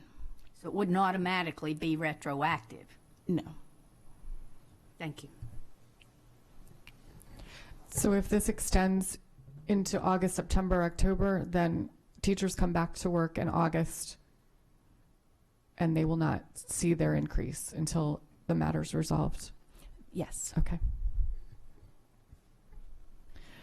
I don't have any more board questions. Are there any public comment on this item? Okay, all those in favor of the terms of employment for Unit 1? Motion passes 800. Item 4.04, terms of employment for Unit 2, employees for fiscal year 2017. Dr. Arlotto, your recommendation. Yes, ma'am. I recommend approval of the terms of employment for Unit 2 employees for fiscal year 2017. Little presentation? Yes. The negotiating teams for the Board of Education and the Association of Educational Leaders have also been unable to reach a tentative agreement for FY 2017. Accordingly, terms of employment have been established for Unit 2 employees, which recommend that the provisions of the July 1, 2015 to June 30th, 2017 AEL negotiated agreement remain in effect except for the following changes will occur effective July 1, 2016. First, no step or other compensation increase will occur. No performance pay awards will be provided. Any compensation increases for Unit 2 employees will be implemented in accordance with the ratified agreement and or mediated settlement. Any increases in compensation will be provided to employees as soon as practicable in accordance with the Division of Human Resources payroll cutoff timelines. Secondly, the Memorandum of Understanding regarding the pilot professional leave and telecommuting program will be extended for the 2016-17 school year and will expire on August 31st, 2017.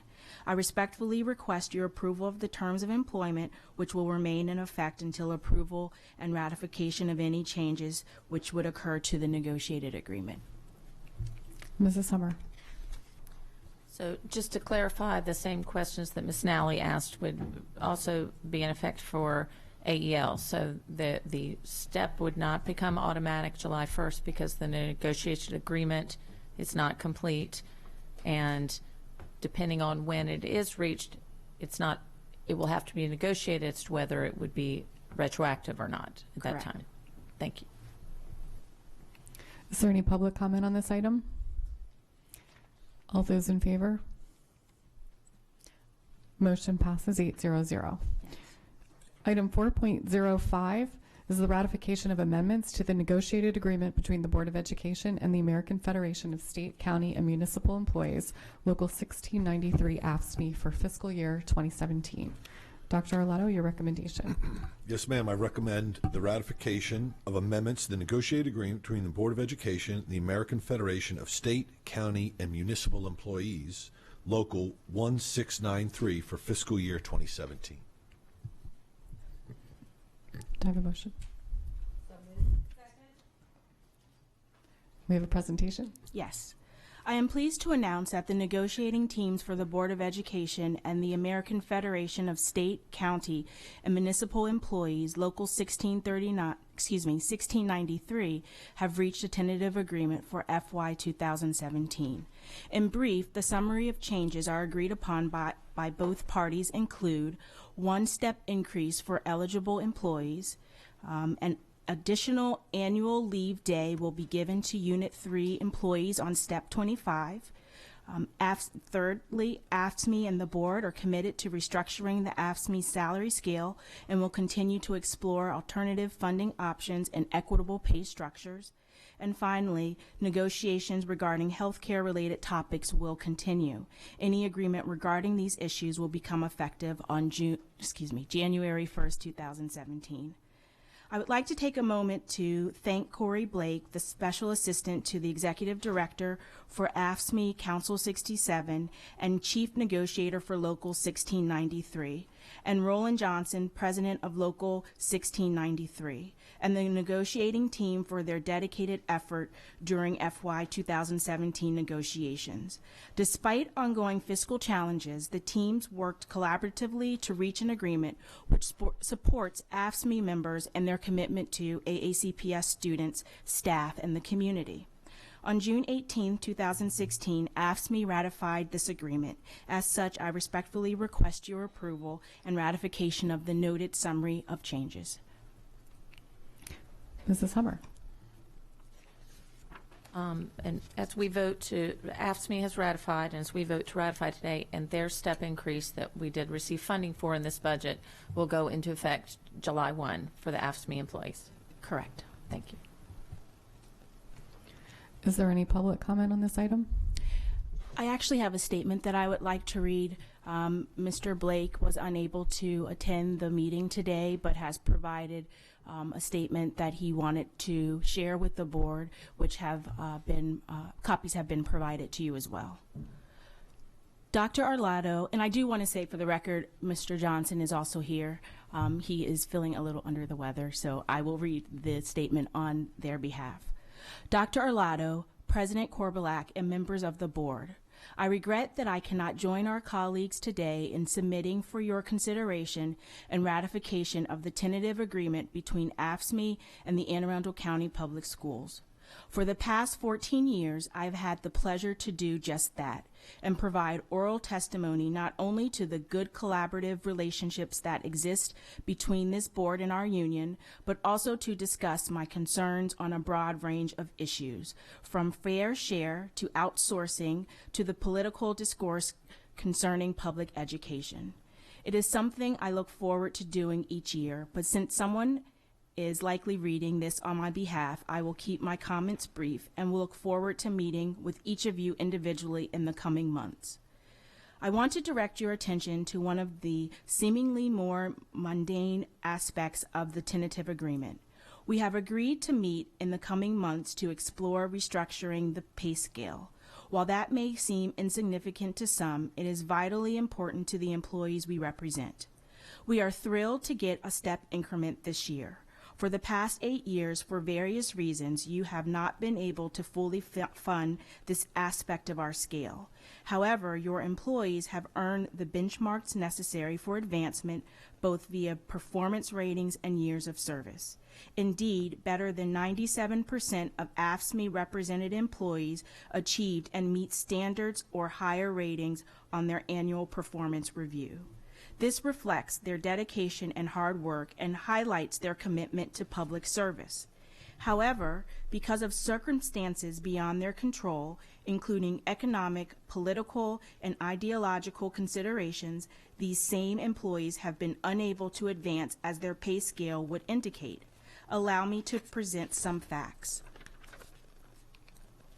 1,229, or 86% of the employees we represent, are lingering on the bottom half of the pay scale. A whopping 662 of them, or 46%, are on the lowest or second lowest pay step. And to make matters worse, they have remained on that lowest step for the last 8 years. This represents a complete and systematic failure of a pay scale both this board and this union have agreed to use. And while it would be easy to point fingers and lay blame, I am more interested in finding solutions. I have been assured that this is your position as well.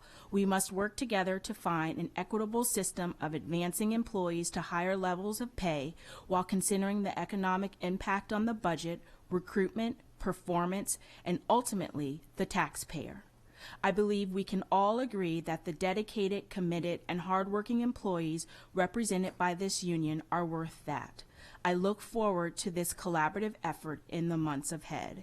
In solidarity, Corey M. Blake, Special Assistant to the Executive Director, AFSCME Council 67. I just want to thank you and Corey and your whole negotiating team for working with our negotiating team and being open-minded to explore maybe new avenues or new options for compensation. All those in favor? Motion passes 800. Item 4.06 is the terms of employment for Unit 4 employees for fiscal year 2017. Dr. Arlotto, your recommendation. Yes, ma'am. I recommend approval of the terms of employment for Unit 4 employees for fiscal year 2017. Do I have a motion? And we have a presentation. Yes. The negotiating teams for the Board of Education and the Secretaries and Assistants Association of Anne Arundel County have been unable to reach a tentative agreement for FY 2017. Accordingly, terms of employment have been established for Unit 4 employees, which recommend that all provisions of the negotiated agreement continue except for the following changes. No step or other compensation increases will occur. Any compensation increases for Unit 4 employees will be implemented in accordance with a ratified agreement and/or mediated settlement. Further, any increases in compensation will be provided to employees as soon as practicable in accordance with the Division of Human Resources payroll cutoff timelines. Secondly, the Annapolis High School Memorandum of Understanding will be extended for the 2016-2017 school year and will expire on June 30th, 2017. The current negotiated agreement expires on June 30th, 2016, and I respectfully request your approval of the terms of employment to take effect on July 1st, 2016, which will remain in effect until a successor agreement has been ratified. Thank you. Mrs. Hummer. Again, there will not be an automatic step increase July 1. It will be open to negotiation as to whether, when the deal is ratified and the agreement is ratified, as to whether it would be retroactive pay or not. That would be negotiated. Yes. Correct? Thank you. Mrs. Nally. I echo my sentiments. I'm concerned that as of July 1st, that these employees are not going to receive pay increases of the units we've discussed. And I encourage you, your team, and the teams from their bargaining units really work hard for the employees to settle this matter as soon as possible. I think employees deserve their raises. Is there any public comment on this item? All those in favor? Motion passes 800. Item 4.07, terms of employment for Unit 5 and 6 employees for fiscal year 2017. Dr. Arlotto, your recommendation. Yes, ma'am. I recommend approval of terms of employment for Unit 5 and Unit 6 employees for fiscal year 2017. So moved. Presentation. Yes. Terms of employment have been established for AACPS non-represented Unit 5 and Unit 6 employees for FY 2017. The following is a summary of recommended changes. First, grant one step to all eligible Unit 5A through E employees effective July 1, 2016. Second, grant a compensation increase to all Unit 5F and Unit 6 employees, the amount of which will be determined upon completed negotiations with other employee bargaining units. Third, no performance pay will be awarded. And fourth, an increase will occur for prescription co-payments, which will become effective January 1st, 2017. Additional information regarding new rates will be found or available on the AACPS website. I respectfully request your approval of the terms of employment for FY17 for Units 5 and 6. Mrs. Birch? Yes, can you explain to me who Unit 5A through E employees are? Yes, many of the Unit 5 employees are in this building. They would work in our technology office. Many work as support staff for various offices, and they are not considered to be senior level management employees. Thank you. So these employees still have a step scale even though they're not bargaining unit employees? Correct. And as a matter of information, these employees have not received a step for the past 7 years, which is similar to what has even happened with AFSCME as well. Okay, thank you. Is there any public comment on this item? All those in favor? Motion passes 800. Thank you. Thank you, Melissa, for all your hard work. Thanks. Item 5.01 are administrative personnel appointments. Dr. Arlato, your recommendation. Yes, ma'am. I recommend the personnel listed on the attached sheet be promoted and or appointed. All those in favor? Motion passes 800.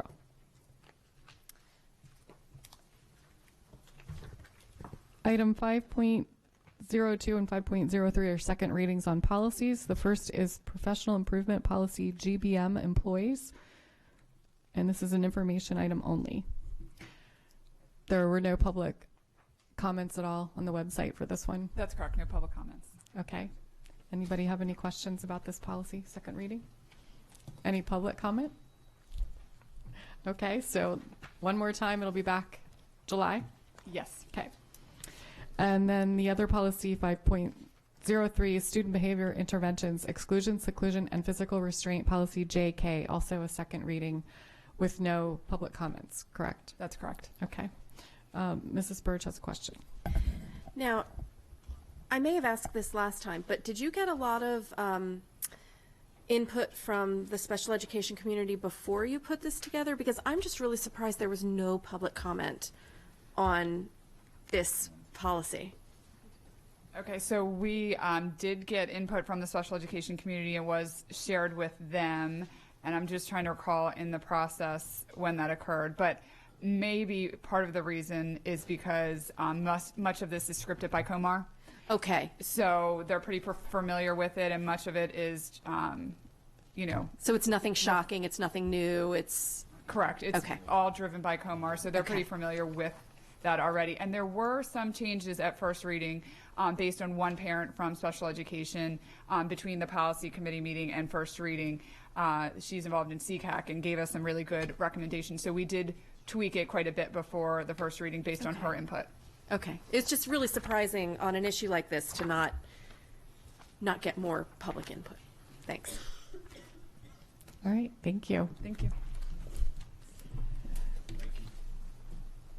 Item 5.04 is an information to action item on the Carrie Whedon Pre-K Kindergarten Ed Spec schematic design. Do I have a motion to move this from information to action? All those in favor? We now have an action item. Dr. Arlato, your recommendation. Yes, ma'am. I recommend approval of the Carrie Whedon Early Education Center educational specification and schematic design.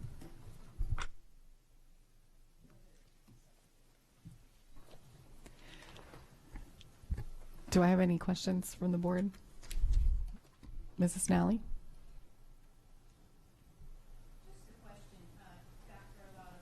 What percent of students in that area would benefit who are below poverty level and who would benefit from an early childhood center? What percent? So as you know, the brief history is that was a school serving the southern community for many years. It closed some 17, 20 years ago. And we are recommending to the board that we reopen it as an early education center, much like Ferndale, if you will, and Westmead. And the idea would be a pre-K center. We would open that to 20 students. It would be an all-day pre-K center for each of those youngsters, totaling a pre-K for up to 80 students. The current figures that we have are that of the students that are in the South County cluster, about 49% of them come to us in kindergarten without having had any formal pre-K. So that would be public or private, and the ones that we're able to determine. So it's about 49% are coming to us without any formal education prior to kindergarten. And that's one of the significant reasons that we believe it's an appropriate time and place, location to open an early education center for our students that are certainly in need. It is also known that in several parts of our county, the South County cluster included, are some significant pockets of poverty where our families have not been able to access because of the lack of public pre-K, but also their inability to pay for private pre-K. And so that's, again, one of the reasons that we're looking to move forward with this building into the future. I've appreciated with my service in Anne Arundel County Public Schools, I've appreciated what has happened at Carrie Whedon over the years since the early 90s. But our system has made just significant advances with our hands-on at Arlington Echo, in our classrooms, and explain to me, I think, the difference maybe now, because there are a lot of people who've been led to believe that this is not duplicated. The kind of services provided are not really duplicated in our classrooms and at Arlington Echo, and I just have observed differently. Am I accurate in that? Yes, I believe so in answering your question, Ms. Nally, in that when the Carrie Whedon Science Foundation began their work as a nonprofit and began to invite our students, public as well as private students and families into that, from that community and around the county into to experience their hands-on science, some of that project-based learning. At the time in 1999 when they began, it was a time where we weren't doing that kind of work in our classrooms.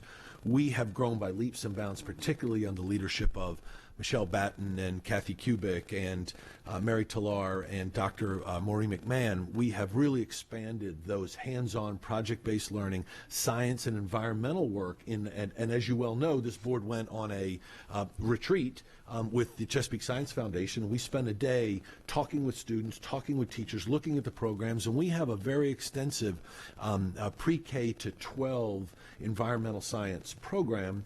But it's not just environmental science, it's hands-on science as well that Carrie Whedon has been able to provide students. We've enjoyed our partnership with them.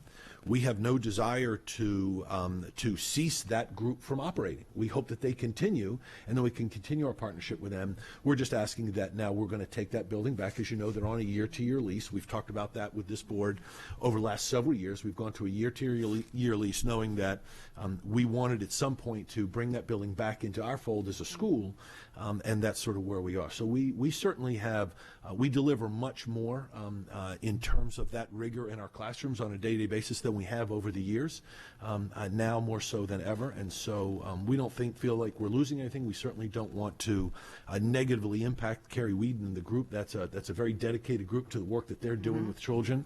Again, we've enjoyed that partnership, but it's now time that we're going to take that building back, and we hope to, if they're willing to work with us, hope to find them space somewhere else so they can continue that work. But we're very, very excited about bringing early childhood education to the Southern Cluster. Thank you. Mrs. Birch. So my question is about the pre-K again. The existing pre-K in South County is all half-day? Correct. There are two pre-K centers in South County region, and they are at Lothian Elementary School and at Shadyside Elementary School, and they're half-day programs. Which is a problem for a lot of parents, especially low-income parents who need pre-K, because a half-day pre-K is not is not useful to a lot of people who need a whole day for their schedule because of their work schedule and things like this. And what you're proposing would also have before and after care, right? Correct. As we've been developing this, not only the ed specs and the schematic design that's in front of you, and our team's been down there, and this group in front of you has done phenomenal work throughout the county, but in particular on this project as we've looked to build access to early learning for our students, and certainly pre-K. In that we've worked with Parks and Rec, and they're willing to bring in their programs for before and after care. We'll be able to provide meals to the students because it will be all day. We'll be able to provide transportation, so students throughout that region will be able to get there, and parents won't have to rely on their own transportation to get some of these private areas. It's now something that we'll be able to provide. It's an exciting opportunity, we believe, for our students and families in the South County region. And it's much more cost effective for us to do it all in one place than to have one full day pre-K at this school and one full day pre-K at this school, to do it all in one place with one team doing only pre-K. Correct. Okay. Thank you. Thank you. Ms. Sasso?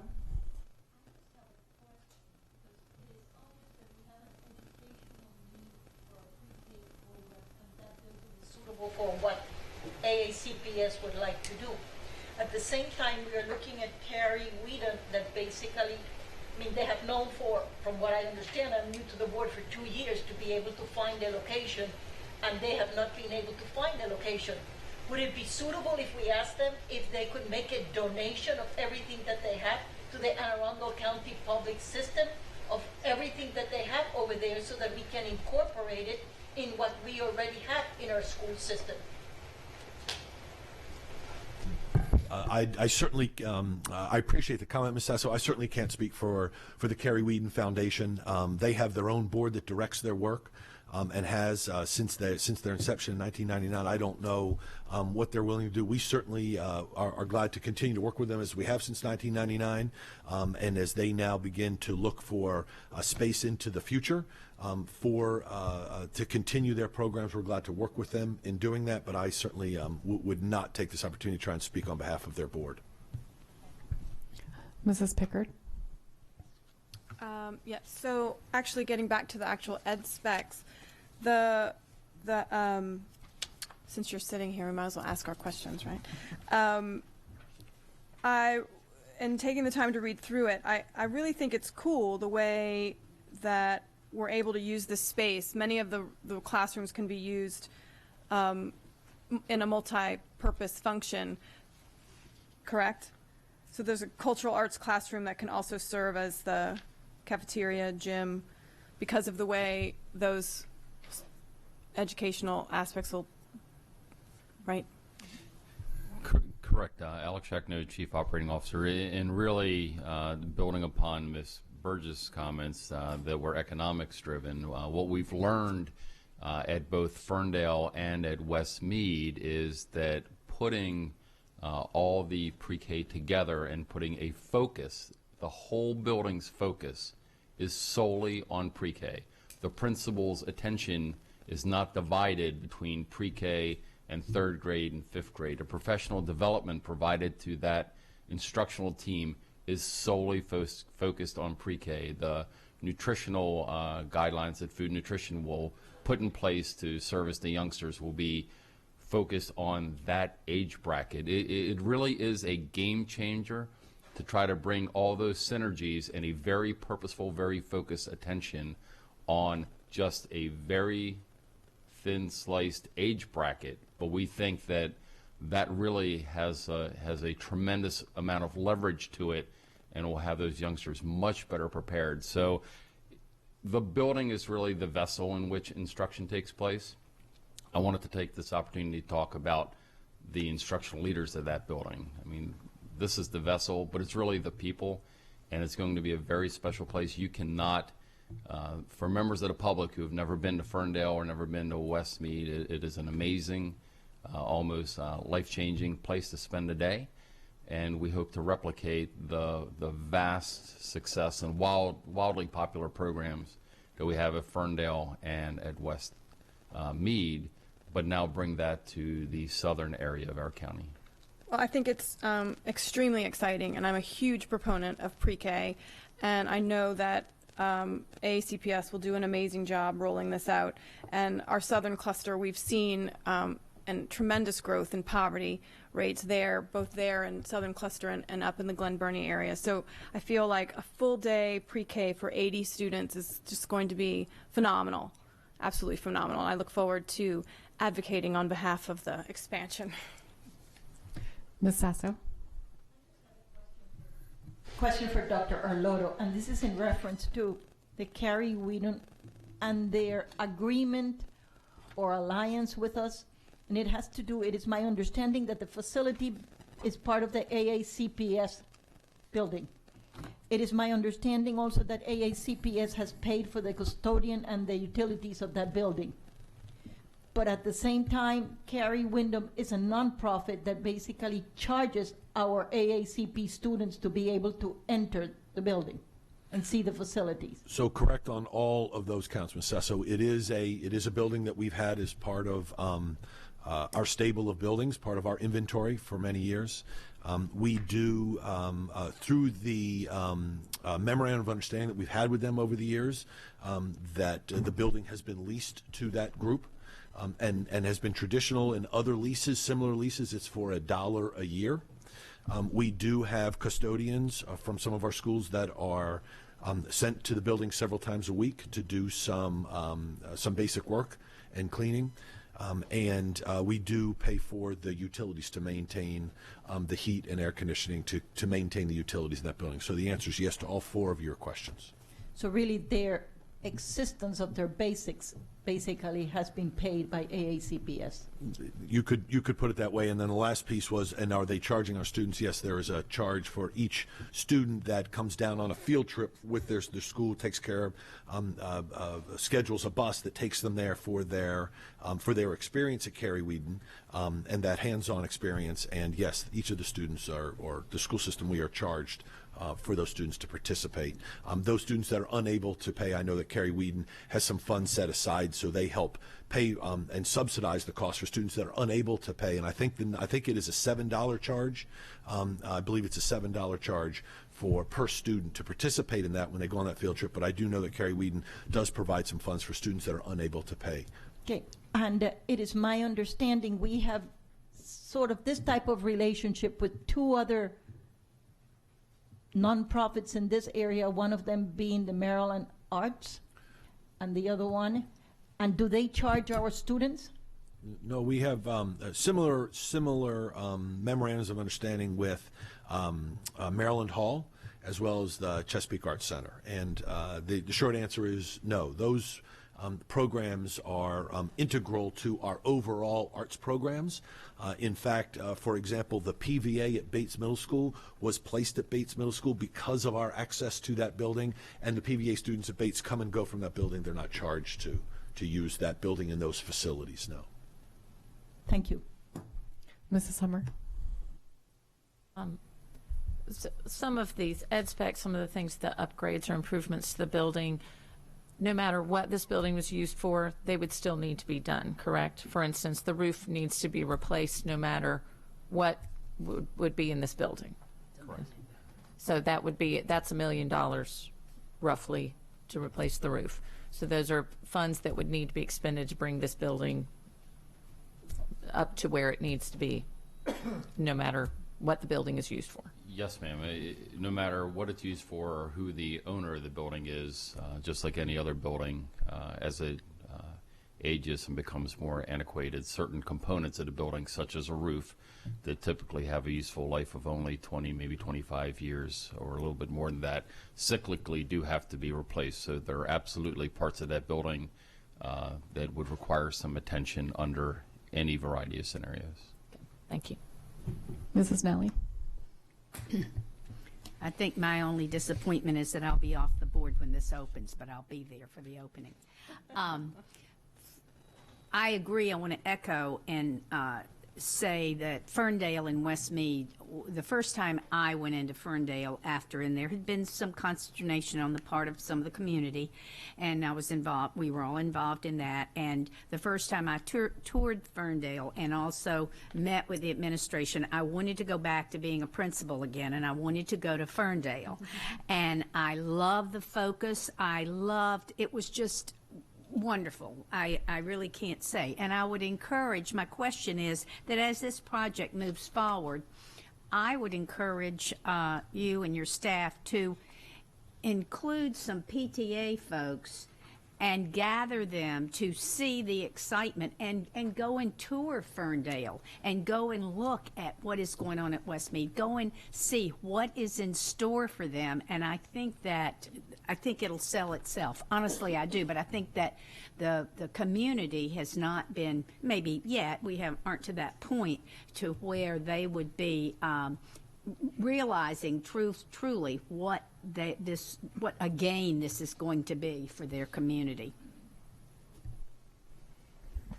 I just had a question. This funding that we requested, we received partial funding, correct, for this fiscal year from the County Council. So when would the anticipated opening date be? Certainly. So we had requested a full $1.6 million appropriation authority for this project.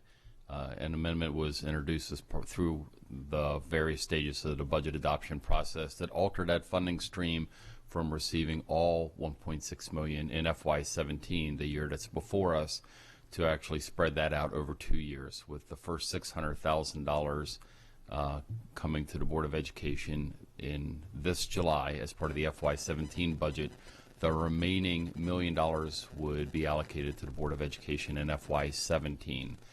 Using that funding model, we would be looking to open the school to students in August of 2018 would be the goal.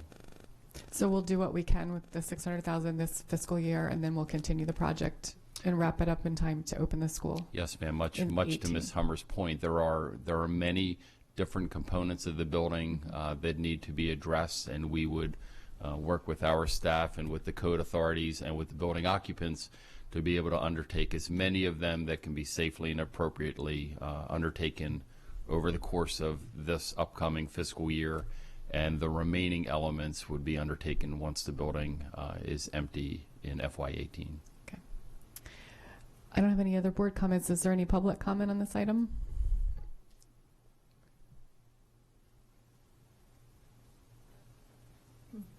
Pam Bukowski, speech language pathologist at Southern High and Southern Middle. From the educational, instructional long-range impact, this is big. This is huge for, our families in the South County area. We have so many kids coming into kindergarten who, because they haven't had any prior experience, are already behind. And kindergarten isn't a time to come in without any kind of experiences because you've already begun to move up. And so they play the catch-up game all the way through. When they get to us, the middle school, they're still catching up, and they get to the high school and they're still catching up. And our families down there are wonderful families, and they support us as educators, but many of them, because they never really looked at education as something to get excited about, to enjoy. They know that education is a means to a successful future, but there's not that sense of real anticipation and enthusiasm because they didn't have it, and now their kids don't really have that either. But when you get these little kids who soak up everything like a sponge and give them this start, the sky's the limit for them. It just, it goes on and on. These are communities, no sidewalks. Southern Middle has no walkers because we're on Route 2. And like even the kids who used to live across the street had to take the bus because we don't have any crossing guards either, So I was assigned to Shadyside one year. Sometimes it took me 25 minutes to get from Southern High to Shadyside. So things are really spread out. I live here in Annapolis. I can walk to the library. I can walk to CVS. I can walk to Giant if I want. My colleagues who teach down there talk about trying to arrange, all those trips on their way between school and home. And I know the families, don't have the resources that we hear at least in this cluster, have.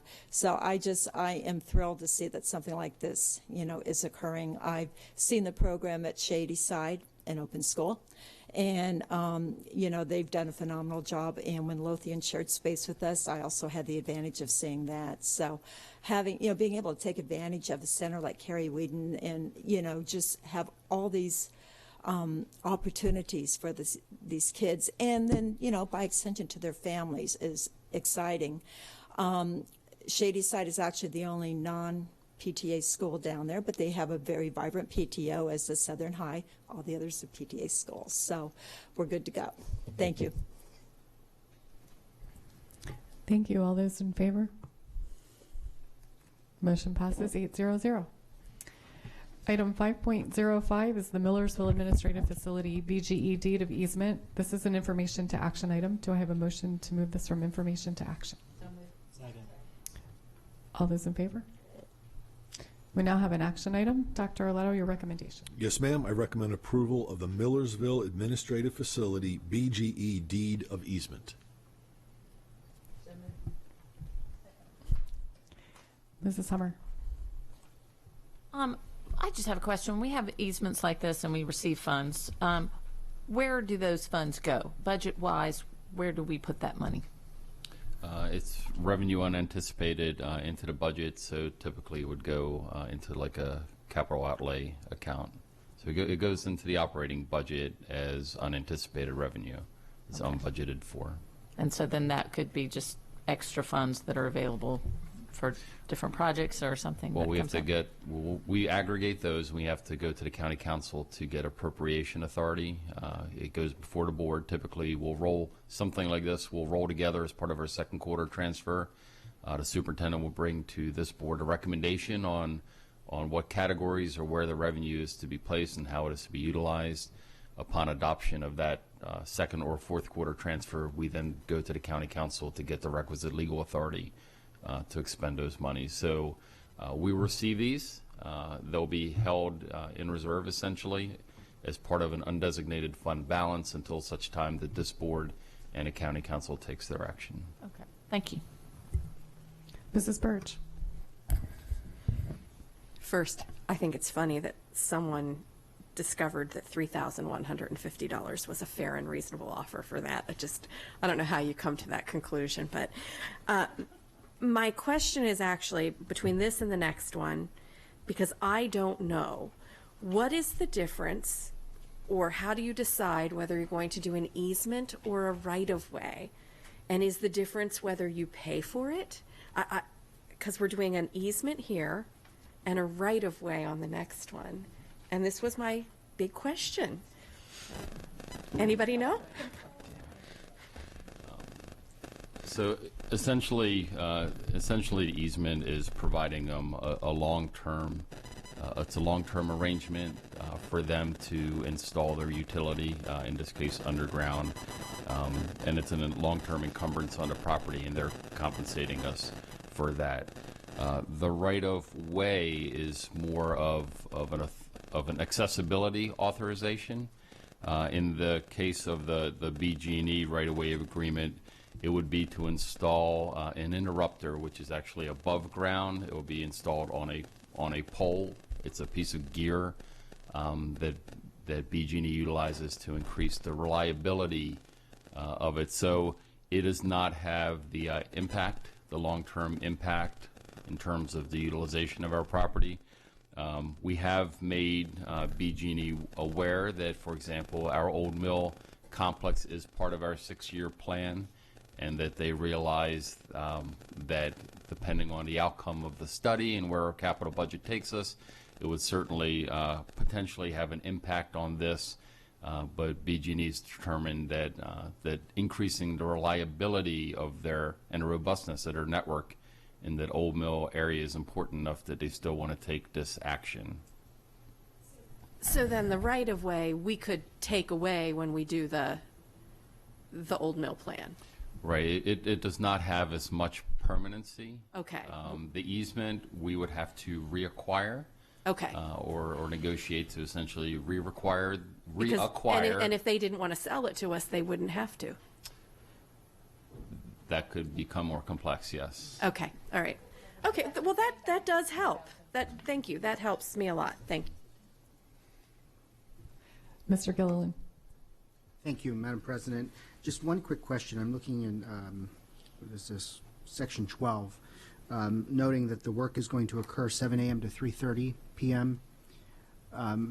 Just, and I'm sure this has been asked, but just a assurance here, elementary school students are curious, and underlying transmissions look like fun things to play with.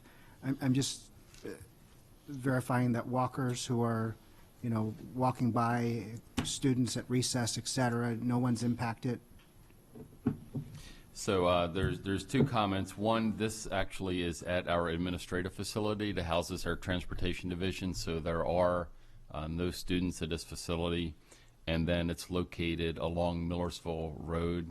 We don't have any walkers. Even to Millersville Elementary School, that's a bit further down the way, we don't have any youngsters that are passing this complex. That all being said, there are a tremendous amount of safety precautions that are put into any trenching operation. So BG&E is a very professionalized operation with a lot of safety protocols in place, both of their own plus general industry accepted practices. So things like demarcation and supervision and fencing and shoring, et cetera, will be implemented whether this occurred at a school or not at a school. Fortunately, it is not at a school in this instance. And my apologies, I was doing the scan. I was thinking Millersville Elementary School, so that's why I asked. So thank you. Is there any public comment on this item? All those in favor? Motion passes 800. Item 5.06 is the Old Mill Complex BGE right-of-way agreement. This is an information and to action item. Do I have a motion to move this from information?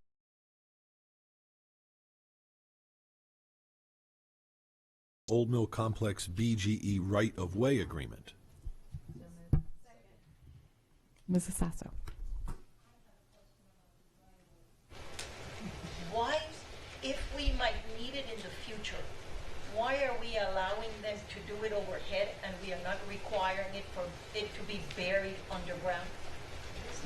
Well, the interrupter, again, Alan Checkno, Chief Operating Officer. So the interrupter, it's a piece of equipment that is above ground, so it's not an underground transmission line.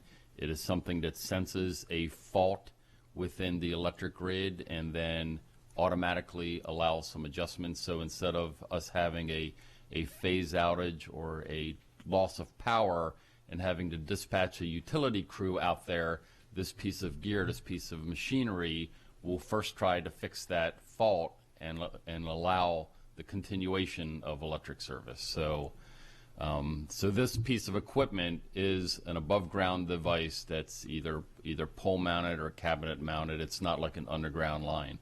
All of that being said, we again have clearly communicated to BG&E that we do, hopefully sooner rather than later, have some construction activities that will be occurring out there. At that time, part of the design, the redesign of the Old Mill Complex will also include all of the utilities, including the electric.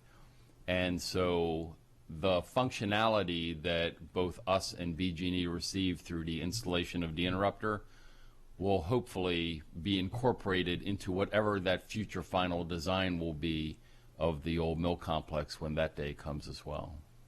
But if anything of these needs to be removed or relocated, who's paying for it? BG&E. They pay for the installation, they pay for the care and maintenance, and they pay for the removal. But I didn't see that in the agreement, that in any future. This is Larry Albert, Supervisor of Planning, Design, and Construction. On the very end of the right-of-way agreement, the last sentence is in the event, there's a whole part about an alternate location. So the grantee agrees to relocate the interrupter or any of the facilities at the grantee's expense, which is BGE's expense. So that is included at the end of the line. Is there any public comment on this item? All those in favor? Motion passes 800.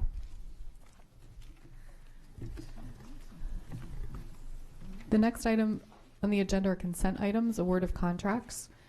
Do I have a motion to bundle items 6.01 through 6.15 and move them from information to action? Second. All those in favor? We now have an action item. Dr. Arlato, your recommendation. Yes, ma'am. I recommend that the Board of Education award contracts as listed on today's agenda, labeled 6.01 through 6.15 inclusive. Mrs. Hummer. What's the lifespan of an HVAC system? How often do we replace them in the schools? So different components of the system have a different life expectancy, as you might have well imagine, but it is not atypical to have a lifespan for the core elements of it that would be on the order of about 25 years or so. Okay. So we're kind of systematically, we have a schedule of our schools, just we're working through about every 20, Right. So, 25 years? Each piece of equipment, be it a pump or a boiler or an air handler, the manufacturers of those equipment have an expected life cycle that's a combination of both age and then runtime, the amount of utilization or usage. And so our facilities folks begin with that. So we know what the expected life or longevity is of an individualized piece of equipment. But then beyond that, they're assessing it routinely to see if a piece of equipment is possibly suffering sort of premature or earlier failure, and or, which is typically our case, through good preventive maintenance and through good maintenance activities, we're actually able to extend the useful life of that beyond what the manufacturer occurs. And that's really speaks to the importance of doing proper maintenance and operations activities, because it takes that taxpayer's investment that maybe is 25 years, and if we can stretch it out to 30 and defer that expense a little bit better, that's even more important, especially in light of the deferred backlog that we have. So stretching out the life of our assets as much as possible is a prudent and judicious use of taxpayer funds. Definitely. Thank you. I have one public comment on item 6.14. Lisa Van Buskirk.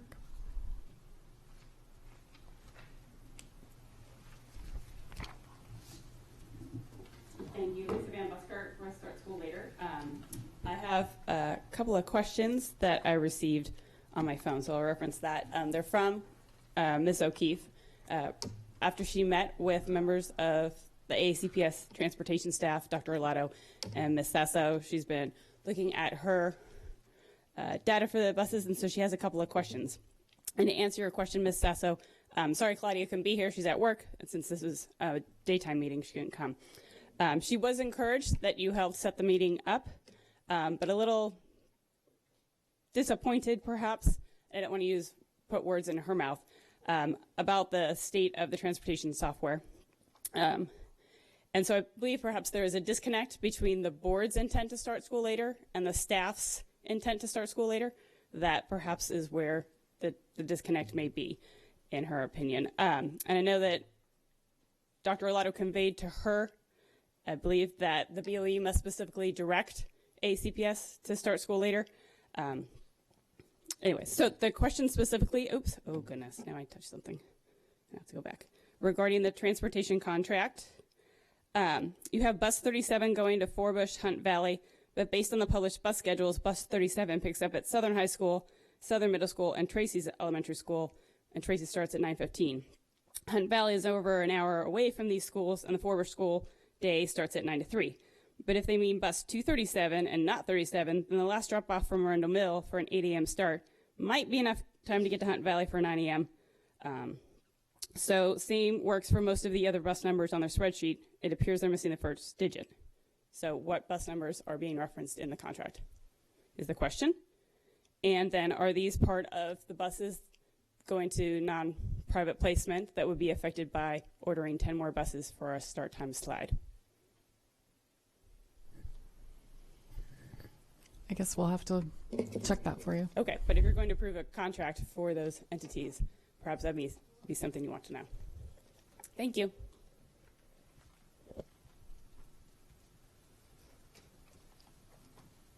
Alan Sheknev, Chief Operating Officer for the district again.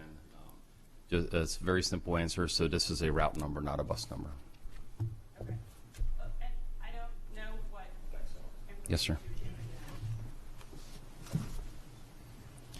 Oh. She says I checked the bus routes, and so I think she's referencing the bus routes.